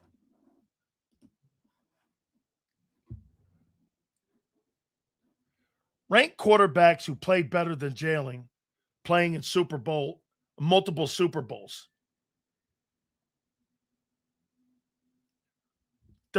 Why is he on the hot seat then? Man, I'm not even saying he should be on the hot seat. Everyone else is. Mahomes reads the field like Montana. He's got a savant coaching him. That's why. Yeah. Okay. It's always opposition quarterbacks that get credit for losses from Sills. Let's do this. Let me just make let's get a random top 10 out. Latest top 10 quarterbacks of all time.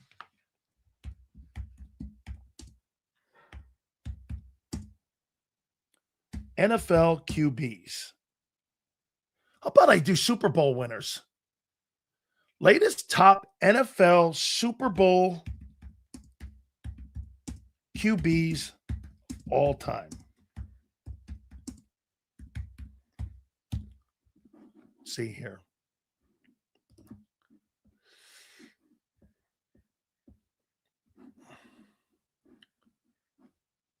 Let's see. Okay.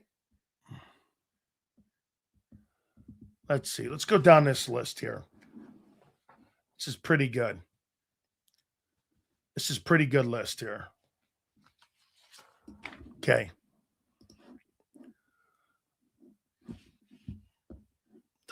Top quarterbacks of all time.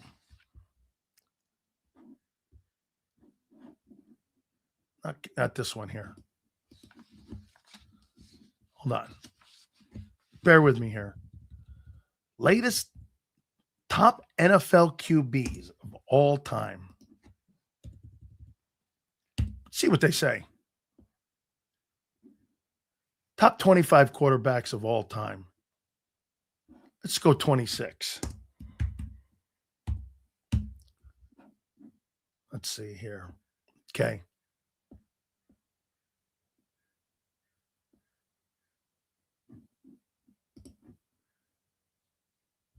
All right.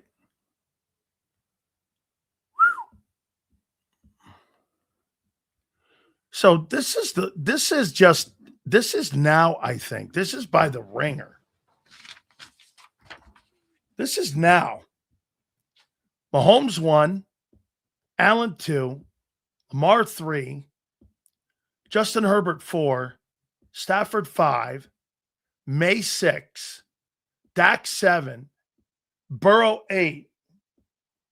Looks like my list. Jordan Love 9, Trevor Lawrence 10, Caleb Williams 11, Jared Goff 12, CJ Stroud 13, Sam Darnold 14, Jalen Hurts 15.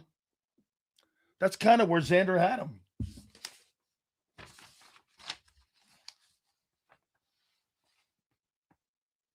Yeah, I had Hurts 16. Zander had him 15. That's where the Ringer has him. Purdy 16. Baker 17. Daniels 18. Murray 19. Daniel Jones 20. Bo Nix 21. I'm not going to go any further. Let's go to another one. Let's see what other folks think of the top quarterbacks. Let's see here.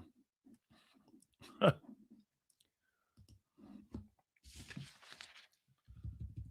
pick any list. Let's see here. Let's go to another one. Drafting the NFL's top 5 quarterbacks entering 26. Number 1, Josh Allen. If you were to draft a quarterback today, it'd be Allen, Lamar, Drake May, Mahomes, Burrow. Those would be your 5 guys. Let's go to another one. I won't do the passing. Let's see here.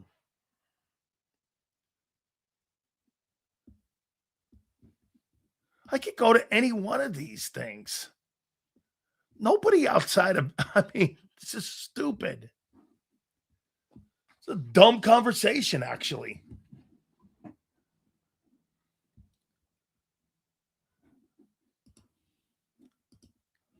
Stop saying Hurts has to learn the new offense every year. It's the same offense every year, just a different play caller.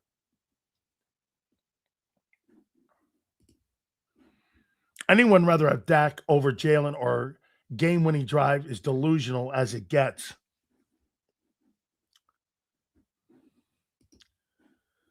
If Devontae Smith was with Patrick Mahomes, he'd have 1,600 yards every year.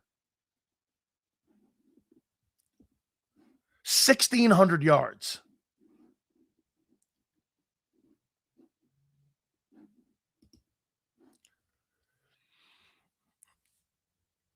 Brady, Montana, Manning, Marino, Mahomes, Rodgers, Elway, Young, Favre, Ben. I'll give you my top 10 quarterbacks of all time.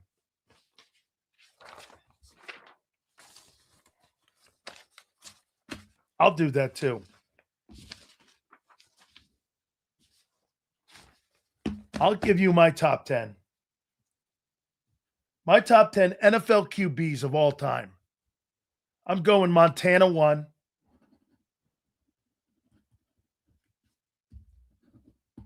Brady 2.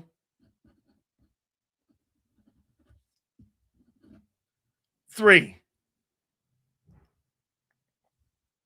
I'm taking John Elway. 4. I'm putting Mahomes there. 5. I'm putting Manning there. Peyton. I'm putting Rodgers at 6.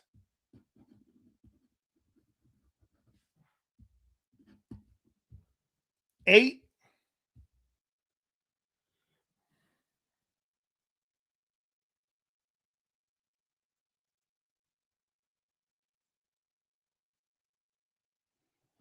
At 7. Who am I putting at 7?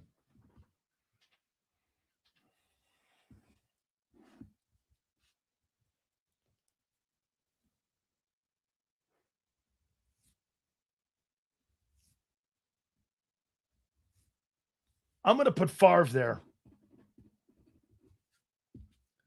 8.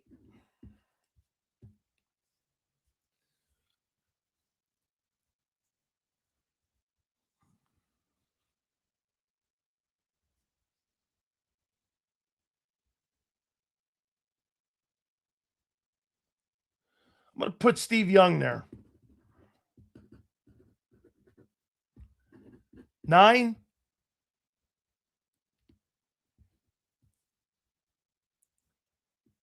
I'll put Aikman there. 10.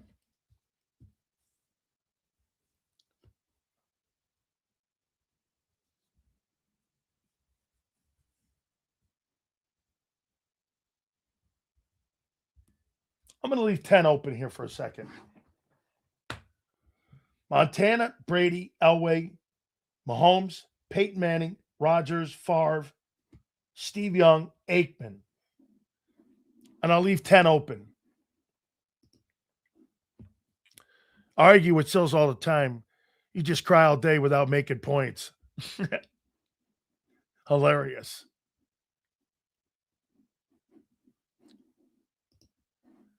Zach Wilson and Drew Lock undefeated versus Hurts.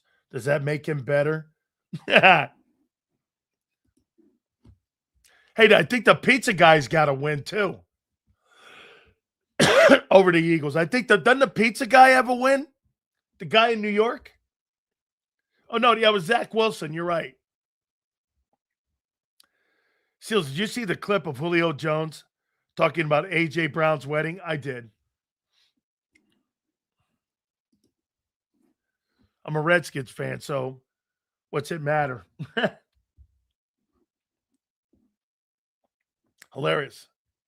This is funny here. And that's how you would add that up.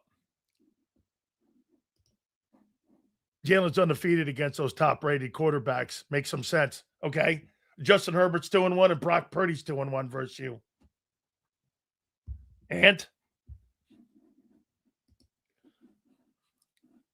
I mean, and didn't I say something about time of possession too? Let me ask you a question. Where do you rank Big Ben? Big Ben has had such a great career. And it's, you know what? Not my favorite dude. He whines like some of the people in here every day.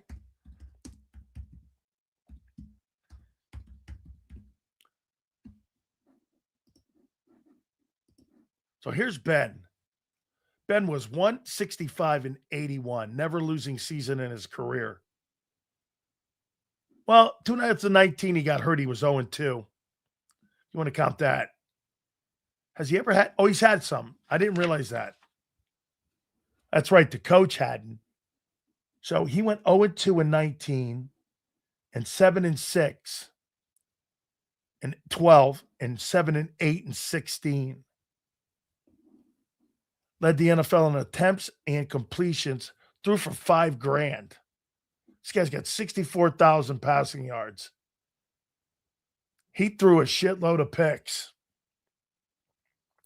418 in touchdowns, 211 in interceptions. You want to hear something wild? I'm going to show you something. Let me show you something about Aaron Rodgers. You want to see what Aaron Rodgers? Hey, I'm assuming you probably think. I'm probably assuming you think that Hurts is better than Aaron Rodgers too.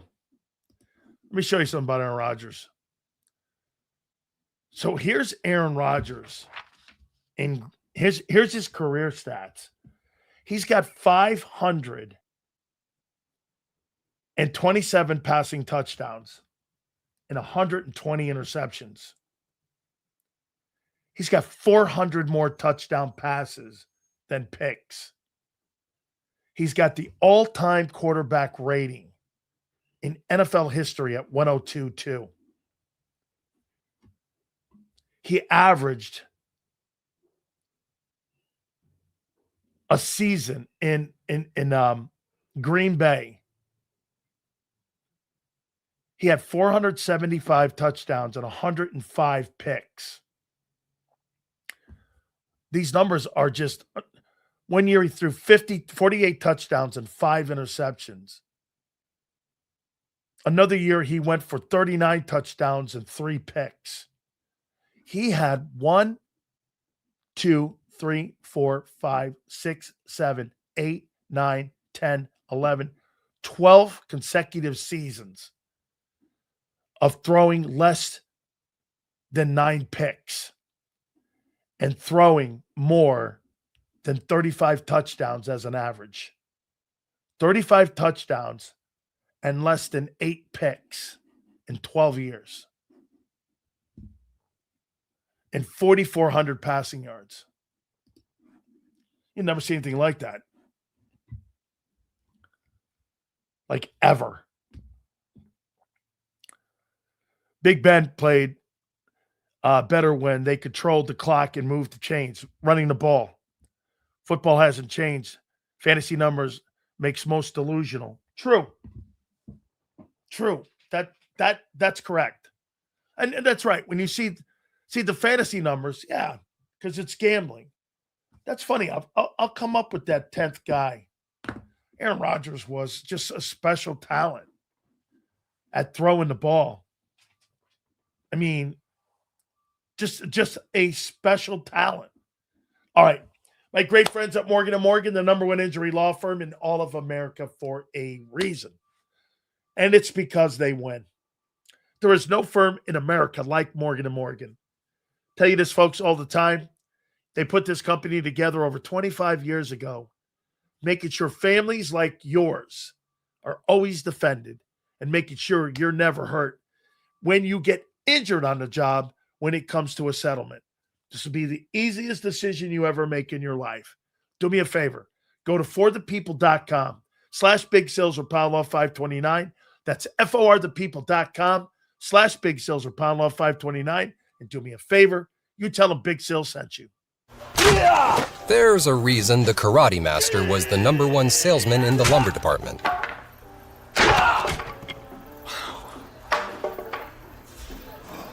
Karate. Just like there's a reason Morgan & Morgan is America's largest injury law firm. Injured? With over $25 billion recovered for our clients, there's a reason to go big. Morgan & Morgan, America's largest injury law firm. Ignite your nights with free live entertainment daily, only at Live Casino and Hotel Philadelphia's Center Bar. 7 days a week, enjoy some of the region's top party bands, performers, and DJs as they take the stage in the heart of the casino action. Great cocktails, live music, and lively moments. It's all happening at Center Bar at Live Casino and Hotel Philadelphia. Visit livecasinophilly.com for more details and the complete list of upcoming events. Must be 21 or older. Gambling problem? Call 1-800-GAMBLER. This is Eric. When he got injured in a car accident, he called Morgan & Morgan. He not only gets a lawyer, he gets trial lawyers like Sam and Jessica who are in it to win it. He gets his own investigators with briefcases, leather ones. And if you ever have questions, our customer service folks keep things rolling. Injured? We're your army. Morgan & Morgan, America's largest injury law firm. Welcome to the Jet Setters and the High Rollers, to the Shot Takers and the Tastemakers. Welcome to the Viewfinders, the Thrill Seekers, and the Night Owls. Welcome to everything you could possibly want on one 5-mile island. Welcome to the Wildwoods. Book your stay today. In our hometown, we all look out for each other. We go the extra mile to lend a helping hand. We step up to keep our communities going strong. And at Independence Blue Cross, we're here to keep you going strong. We've been deeply rooted in our communities for more than 85 years. And that connection to members has earned us our spot as the #1 health insurer in the region. So while you look out for your neighbors, know IBX is always looking out for you.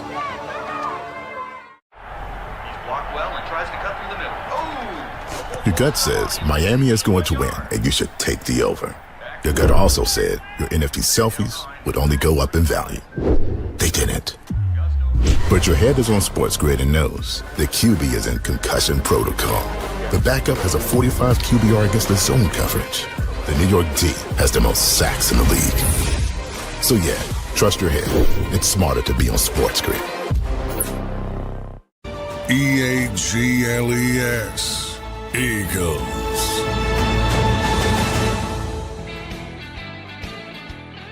I think is it 12 days until the Eagles are on the field for OTAs? No, it's like 6 days, right? That they're on the field for OTAs. AJ won't be there. Why would he be? And as of tomorrow, there'll be 11 days left of A.J. Brown as a Philadelphia Eagle. Hey, content will be picking up. I can guarantee you that, because more teams will be picking it up. All right. Hit the like button on the way out. Big Z, thank you, man. Appreciate it. We will see you tomorrow going 2 to 6. We'll see you on the flip side.